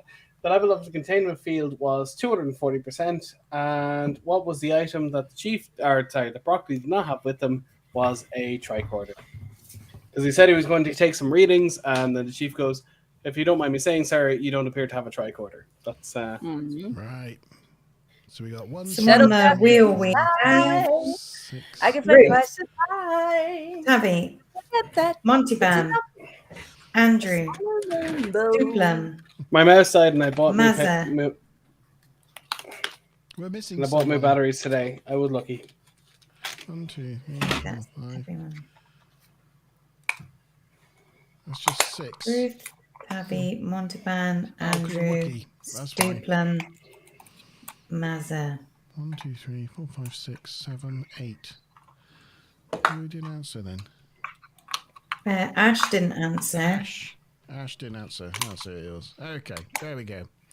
Answered the C, but didn't answer the tricorder. I'm with it. Okay. Oh. Here we go. Spinning the wheel.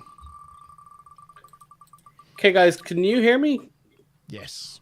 Yeah. Okay, I think I'm frozen here. I may have to do a restart because.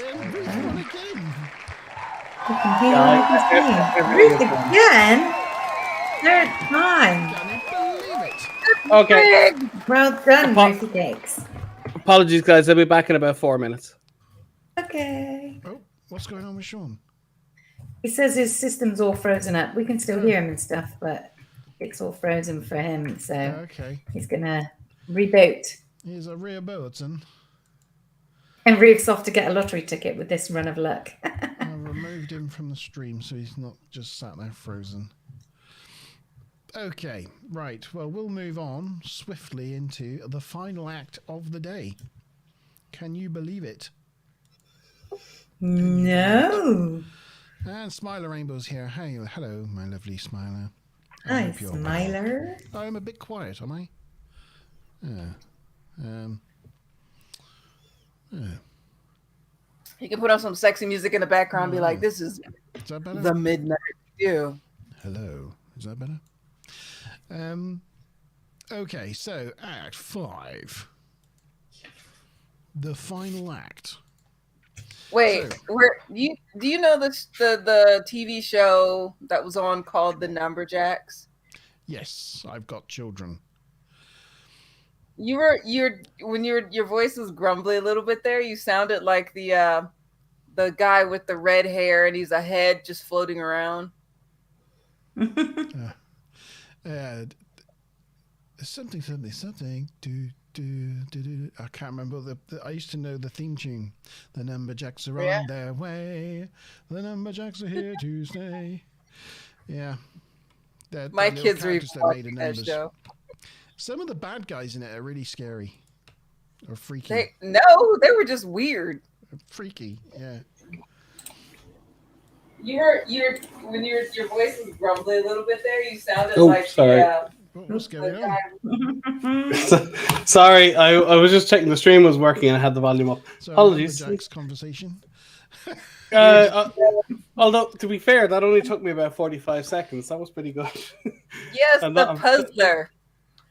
And that involved reconnecting my Bluetooth and resetting the virtual camera, so that was pretty decent. Sorry, please continue. You're back. Yeah, we've just done Numberjacks chat, so didn't think we'd be doing that today. So, and now I want to hear the weird laugh that he does, but I want you to do it. Could you? Would you? I can't remember it. He goes like ha ha ha ha, but he does this like it's like a real like yeah. Okay.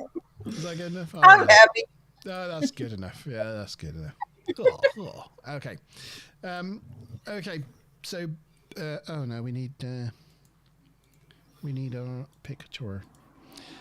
Barclay wakes up in sickbay with Geordie and Data telling him that the plasma is full of quasi-energy microbes who disliked being scanned and thus made the sample container explode.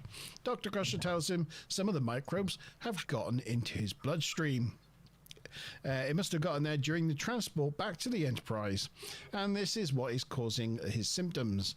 They also think it might be the microbes that he's seeing inside the transporter beam. Data and Geordie postulate they might be able to use the transporter to filter the microbes out by holding Barclay in some kinds of stasis mid-transport. Barclay doesn't like the sound of that. In the transport room, O'Brien tells him to remain calm and don't move about too much. Excuse me, you were a bit too quick on that Data pick. Sorry, I'll go back. Look, there you go. Thank you. Look at him. Look at him. I don't know. He doesn't look pale, but he just doesn't look quite right. I don't know. There's just something about him. I don't know. It's a 500-year-old head. Give him a break. Sorry. Yeah, head. I forgot him. Okay. Are you better? Is that all right? Yeah. I'll just go deep there. Look. Oh, yeah. Oh, going deep with Data. Oh, yeah. And then you get this. In the transport room, yes, O'Brien's telling him to remain calm and not fidget about too much. They transport him and he enters into the matter stream. Whilst O'Brien and the team start the filtering process, Barclay is being confronted by the worm-looking creature things again. They apply the filtering to get all the microbes out of his system, and all is going generally well inside the matter stream. Barclay decides to grab one of the worms. Unfortunately, there's not a good picture of him actually grabbing the worm from the screen caps because it all happens too fast. But you just have to imagine. And this is a family show. And he grabs his worm, gives it a good tug, and and out pops another person. And then there's an increase in mass. Yeah. Yeah. There's an increase in mass. Shall I say the amount of mass that is increased? No, you shall not. I shall not.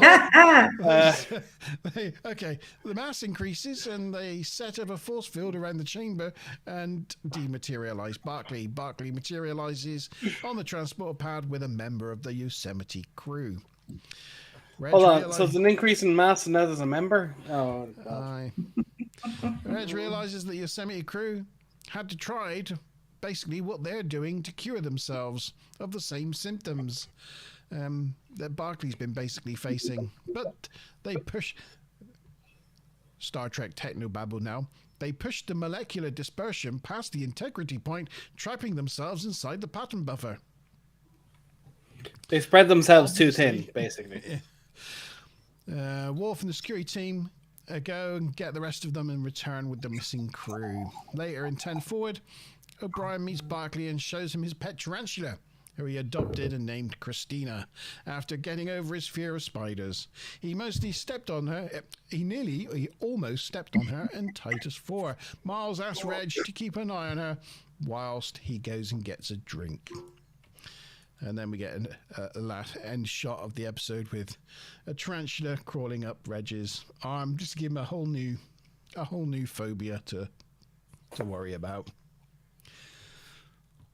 It's a bit like one of those like TOS endings where you end on a chuckle. Yeah. Yeah. Yeah, I hate those.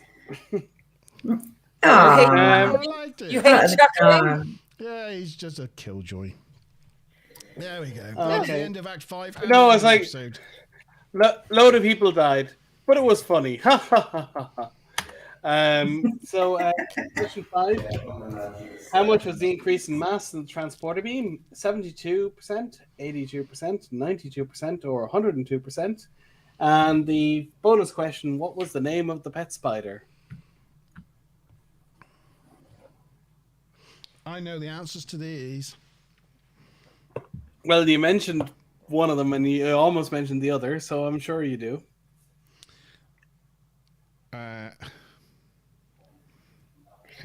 Andrew says Barclay is basically the Meg Griffin of the Star Trek universe. That's funny.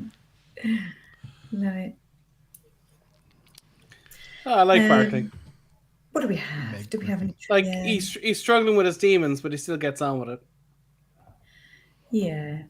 I did enjoy the arc that they did with that, showing him continuing, getting better. I mean, think how progressive it was 30 years ago to show someone mental health problems. I mean, it just wasn't talked about, you know? That's true. And whilst they might not have dealt with it in the way that might be, you know. It was progressive at the time. Yeah, exactly. Maybe not quite there by modern day standards, but not too bad for 30 years ago. Okay, so a couple of little bits and bobs, but not many. They erected a force field around the transporter when Reg was doing his grabbing of his worm thingy, and then you saw where the transport went up, and then they arrive, and then this guy kind of collapses, and his leg sort of spills over the side of the transporter, which was well beyond where the force field was. So I don't know what was supposed to happen if he hit the force field, whether he's supposed to bounce off it or whether his leg should have disintegrated, but yeah, the force field basically didn't seem to do jack. And also this is the first and only time that O'Brien's pet tarantula is seen or mentioned. And I don't know who on earth would know this, but apparently O'Brien says that it is a Lycosa tarantula. Yeah. But that would have been a European species of wolf spider, and it was in fact a Brachypelma hamaru, which is a Mexican red-knee tarantula. So he didn't know the make and model of his own pet. It's an alien spider. Yeah, you know, why does might have sort of evolved by then? But this always kills me. It's like they talk about, oh, it's a Bajoran razor bat. Like, why is it a bat? It's not a bat. You know, like, you know, a lemur is basically a monkey, but we don't call it a Madagascan monkey. We call it a lemur because it's a different family. Yeah, it's a bad sci-fi trope. Yeah, it's just, and I don't like it.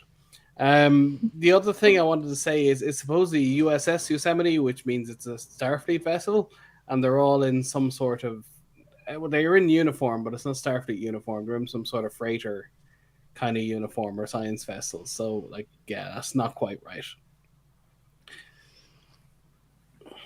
Yes. There was something else that I was going to say because based on something else you guys mentioned, but now for the life of me, I can't remember what it was. So that's it for me for now. Oh, sorry. Was it about the? Was it, yeah, Wookie wants an action figure. Guess the action figure. Here's a guess. I just pulled a random figure out of my bag. Yeah, we call it for 10 points, or it's going to be quite easy, and it's not exactly names on the wheel. TNG if they guess it, then. Or we do fastest finger first. Yeah, just you know, who is this action figure? Should I make myself big? Mm-hmm. No, we can see it. Well, actually, it might be less obvious on YouTube, but yeah, I can see very obviously who it was. You're gonna focus camera. Yeah, I don't want to focus. Isn't it? Let's focus. Yeah, that bun is fairly iconic.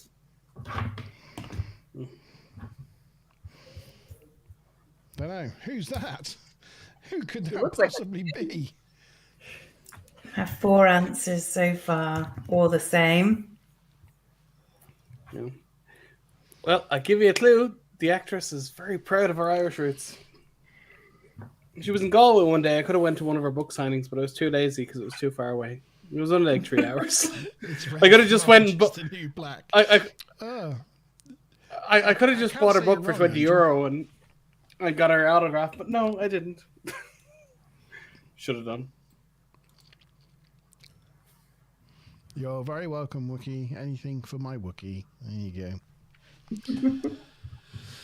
go. Right, so we go to the answers.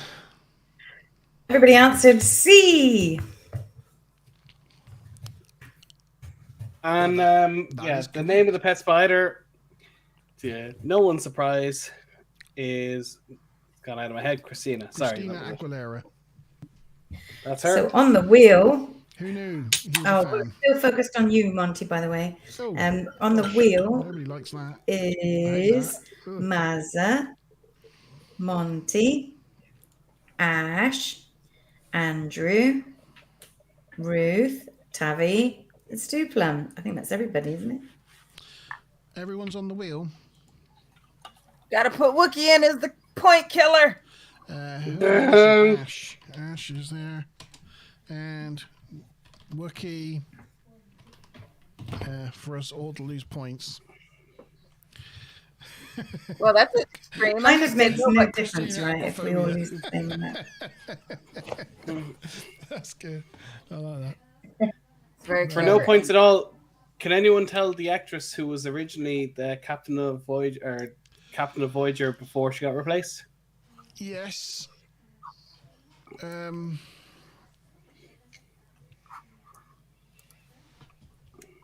It's a French-sounding name. Jeanne. Okay, I'll call it there. Genevieve Bujold. Oh, she filmed for about 5 days and then realized she couldn't handle filming a TV show and gave up.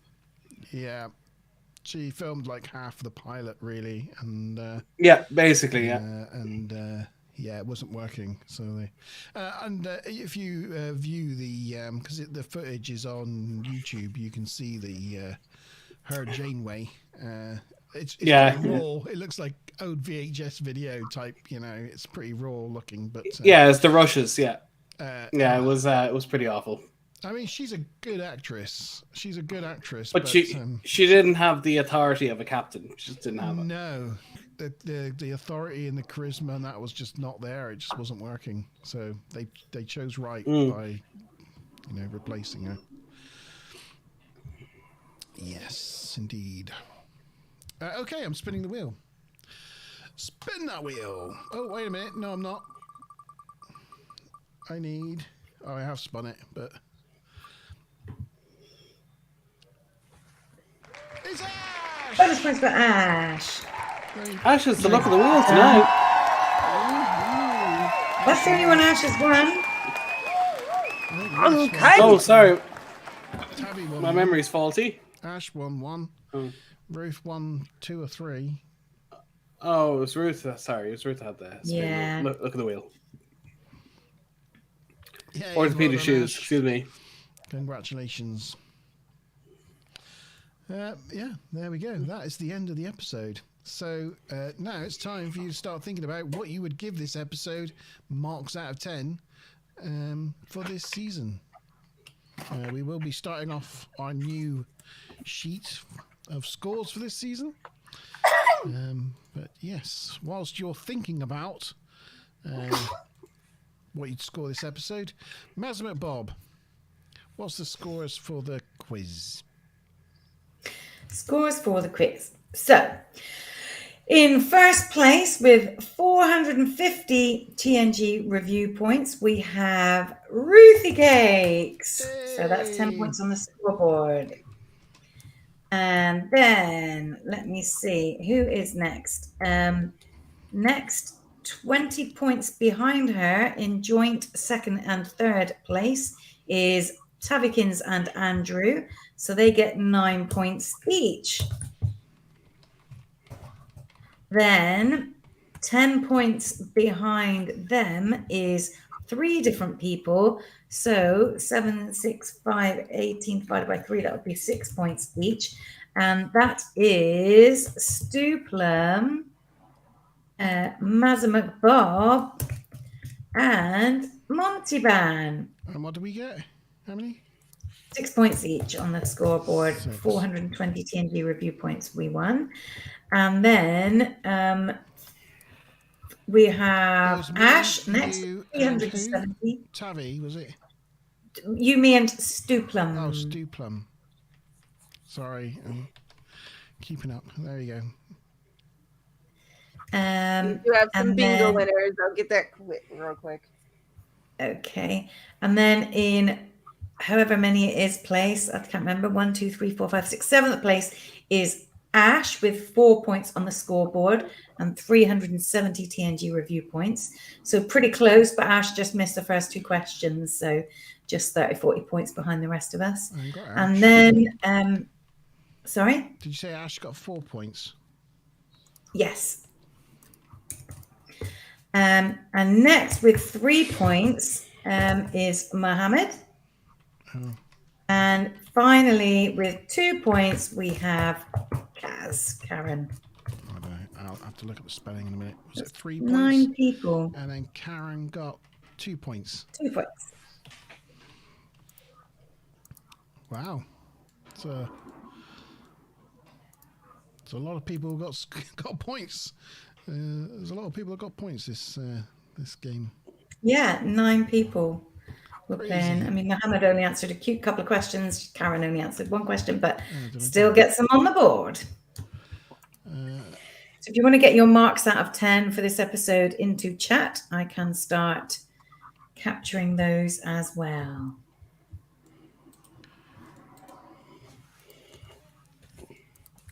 Andrew and Ash got Chief. Nice. Oh, nice. So, Still checking in. So did Yuki. So actually, we needed to have done that before yeah. Too we late did the now. point. Too late now. Scores are on the board. Yeah. All right. Next week. Oh, Yeah. that's a shame for Andrew because it did him out of 1. Oh, did it? Did I'll it? give Did Andrew it a tip point. him up? I'll give him a point. Look, he's got up to 10. Look. There you go. That'll do you. Yeah, it would have actually been Tavi would have lost a point, but that's fine. Andrew can have a point. That's a better way of doing it.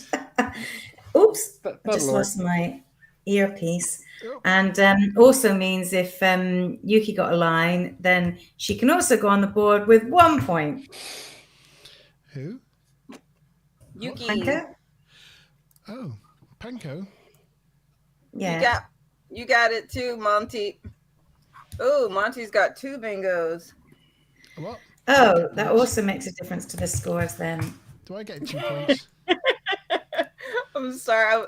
I can't go as fast because I have to look at every individual card. All right, I'll take it. I'll take it. If someone's going to give me 2 points, I'll take it.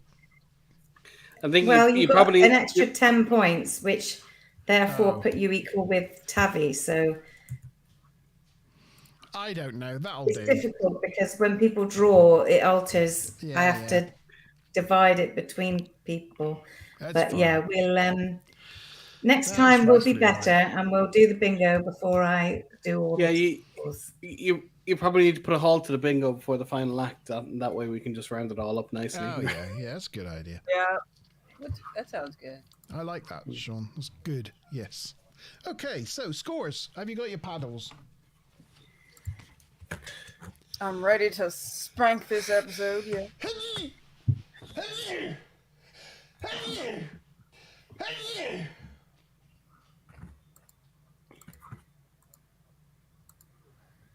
Are you okay? Smiley said, Yeah, that was on mic. Yeah. yeah. We heard that. Thanks, Smiler. Okay. Are you ready then? 3, 2, 1. Boing. Oh, I was just too generous. Six, Look at six, me and my six, seven. generous- And guess what generosity. scores we have in chat? 6667. Oh my. Yeah, well, for me, it was a 5 because it wasn't great, it wasn't awful, and then I bumped it up 1 because it had a nice message about mental health, which particularly in the 90s wasn't really considered. People with anxiety issues and other things like that. I just have to say I appreciate it. The episode wasn't particularly good, but they made an effort to be a little bit woke, as they say. So yeah, I respect that.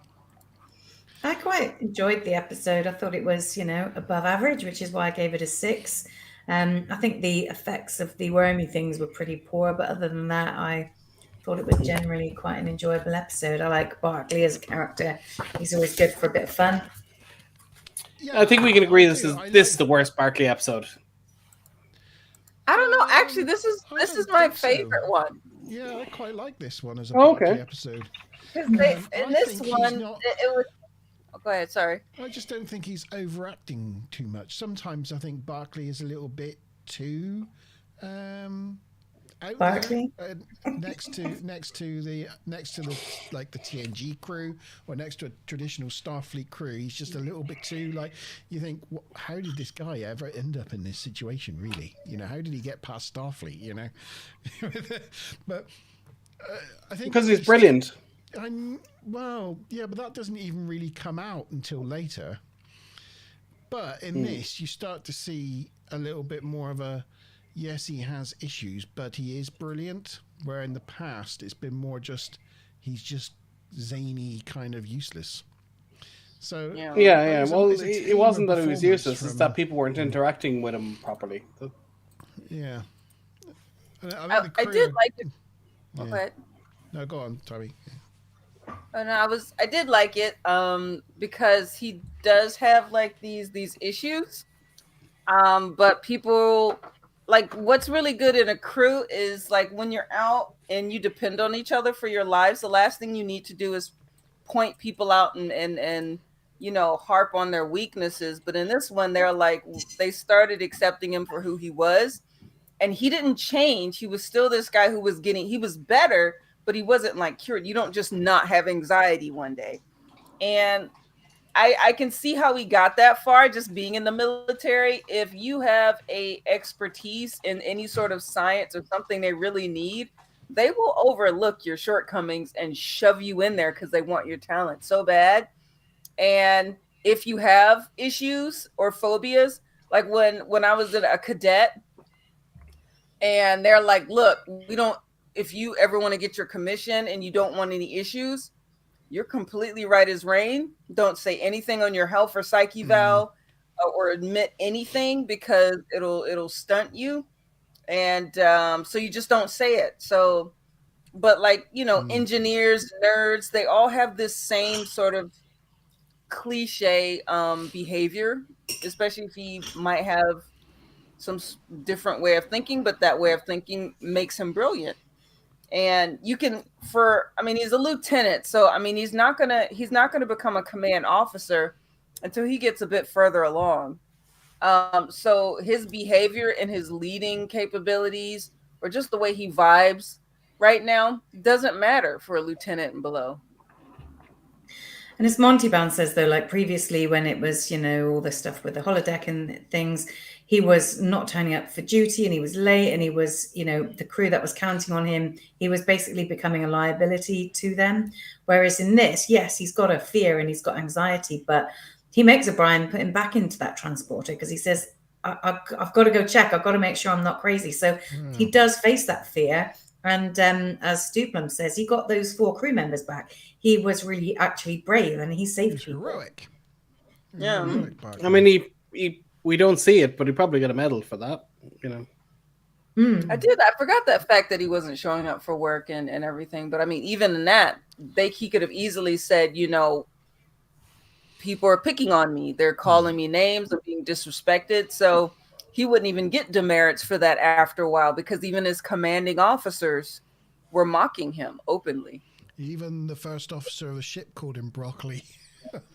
Yeah, that's not good. So for him, it's easy for him to continue forward because he has a way out of it. I don't think he's cowardly to say that, but if you don't feel welcomed and people notice you, you start to back off a bit more. And that is a sign of anxiety, where going to work physically makes you ill. And they do trust him in this. There. Even when he first says that he saw something, they immediately sort of, start doing diagnostics on the transporter. And even though Picard says, "You sure you didn't imagine it?" When he says, "No, I didn't imagine it," Picard immediately tells them all to take action based on what he said. So it shows that the crew have got his back now and they do trust him. So that's good. Can I just say, Ash says, "Don't pity the fool."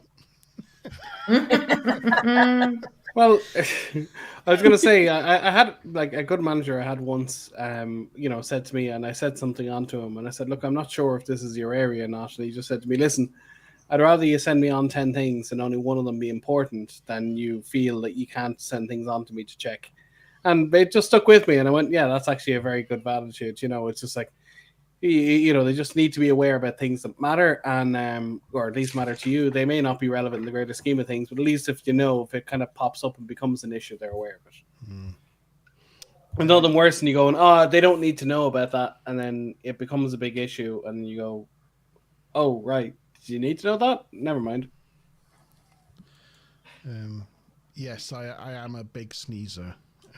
If you hadn't already figured that one out. If I sneeze, I have to sneeze about 5 or 6 times. It's not just a one sneeze and I'm done. It's I gotta like a Bajoran pregnancy. Yeah, it is like a Bajoran pregnancy. That's me. Tavi's like, "What's a Bajoran?" You would have given some people bingo if we'd have talked about these sneezes earlier. It says sneeze on the bingo. There's Bajoran. So Tavi, in season 5 or season 6 of Deep Space Nine, the character who played Bashir got the character who played Kira pregnant, and they had to write it into the script. Spoilers, we'll get to that, or maybe we won't. Who knows? It's years away. That's also another. Oh no, that's only half of one of the other bingo ones. Roe versus Curious. Yeah, that's one. We have a friend who sneezes quite a lot. We have a friend who has a distinctive sneeze, and he sneezes at least 5 to 7 plus times in a row. And it was really funny because I was pregnant at the time, heavily pregnant. I always thought it was interesting. And my baby would kick every time he'd start the sneezing. I give birth, and a little while later, Karma gets the sneezes. And she sneezes like 5 times in a row. And Gideon looks at him and he's like, "Do I need to be asking some questions?" That had me giggling. but yeah. Anecdote. So in terms of some reception, the IMDb score is 7.2. Jerry Taylor observed that it was an episode that a lot of people didn't really respond to, and she didn't know why. She thought it was a wonderful idea. Brannon Braga, terrific script. Barclay with a phobia, marvelous marriage of something people can relate to. So not really sure why people didn't seem to. Brannon Braga said the first 3 acts are fun and then the tech gets in the way. And this was what I was going to say earlier, that I forgot what I was going to say when you mentioned about the techno babble, is in the last episode, because in the Times Arrow Part 1, they got told they'd used too much technobabble. In Times Arrow Part 2, they tried to dial it back. And then people said there wasn't really a satisfying explanation as to why the energy balls, why these aliens, why the time travel. So here they were trying to strike a balance with at least putting some scientific explanation behind it. But again, they get criticized for too much technobabble. So I thought it was great. It's a difficult balance to strike. I love a bit of Star Trek TNG technobabble. It puts me in the it puts me in the galaxy. It puts me in the, like, this is their science and like important things are going on, and it's difficult. It's really fun sometimes because they try to reference stuff. Oh, sorry. Oh, sorry, carry on. I do like it as well because sometimes some of the phrases they're using, I mean, they're real words. Well, a part of the time, or parts of words.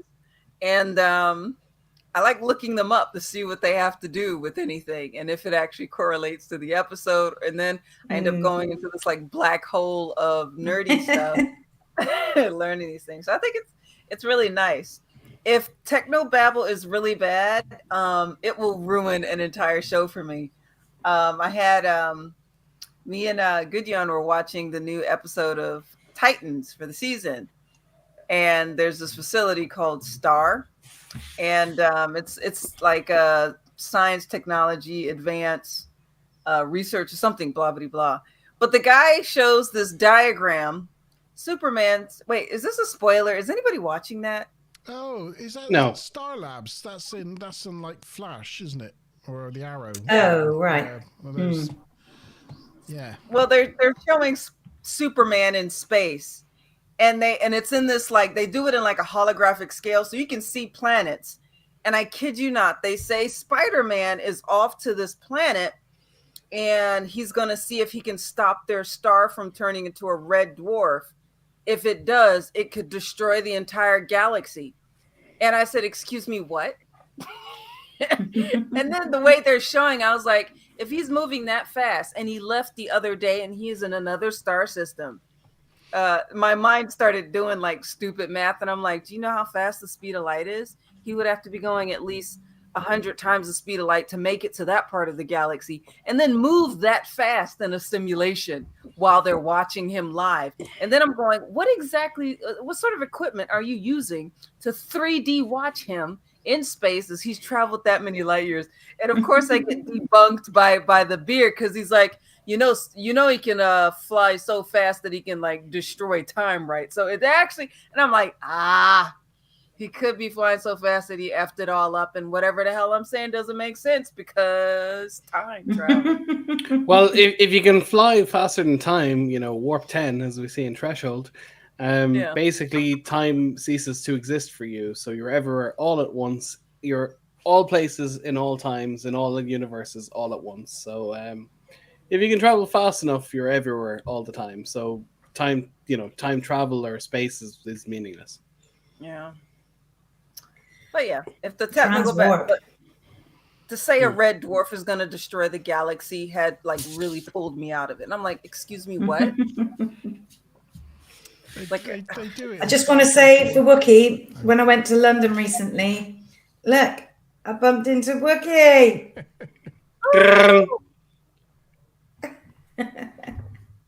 You've meeting up with ladies like in real life, Wookiee. Sorry? Said meeting up with ladies in the street, Wookiee, taking photos. Thing is, they break their own, the laws of physics all the time, don't they? Because like, I'm thinking like in Generations when the scientist, what's he called? Time is the fire in which we burn guy.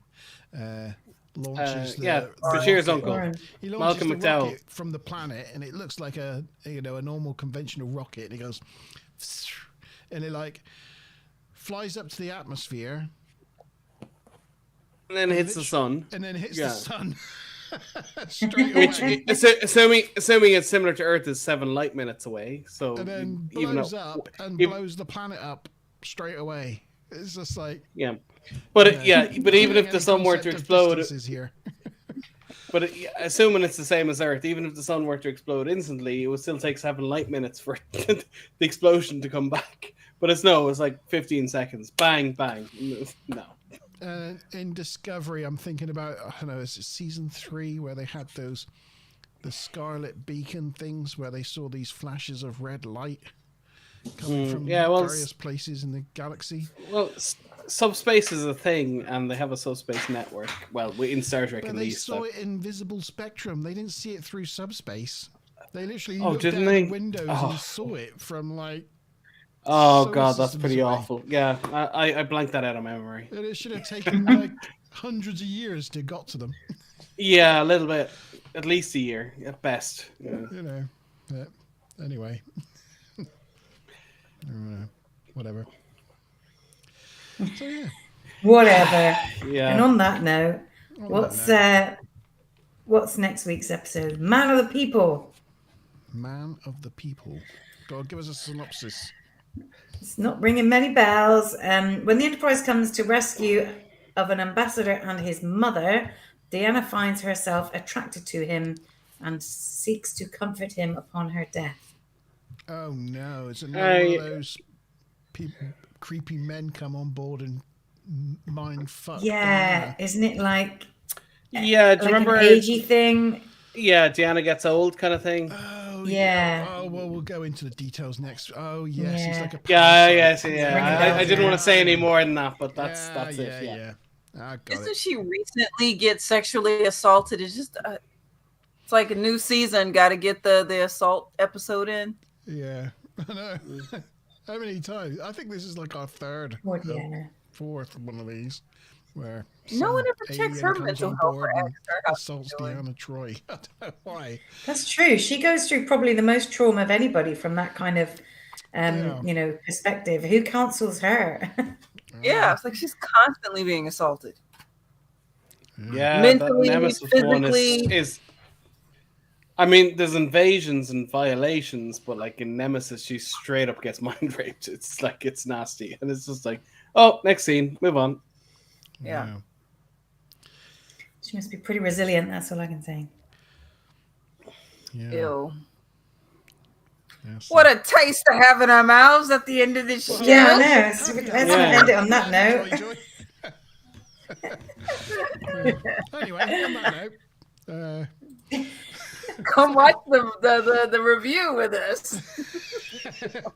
Well, it's exciting that Tabby's going to be joining us from Canada next week. Yeah, I know. That's amazing. I should have my nori seaweed to chew on, so I'll give you my personal review of what that's like. Ash says it's amazing, so hopefully it'll be real good. Cool. And yeah, we'll be spanning the pond. I wonder if Ash and Yuki will pop in, maybe in the background. I don't know if they want to. it would be set up. lovely to see them on camera. It'd be great It to would be see fun. that. Yeah. Thank you to Mazin McBob, Tabigans Turner, and Chief Sean for co-hosting this evening. Thank you to everyone from live chat, including Wookie. Thank you, Wookie. Ruth. Thank you, Ruth. Andrew, who's had a day off, the lucky little chap. Thank you to you, Ash.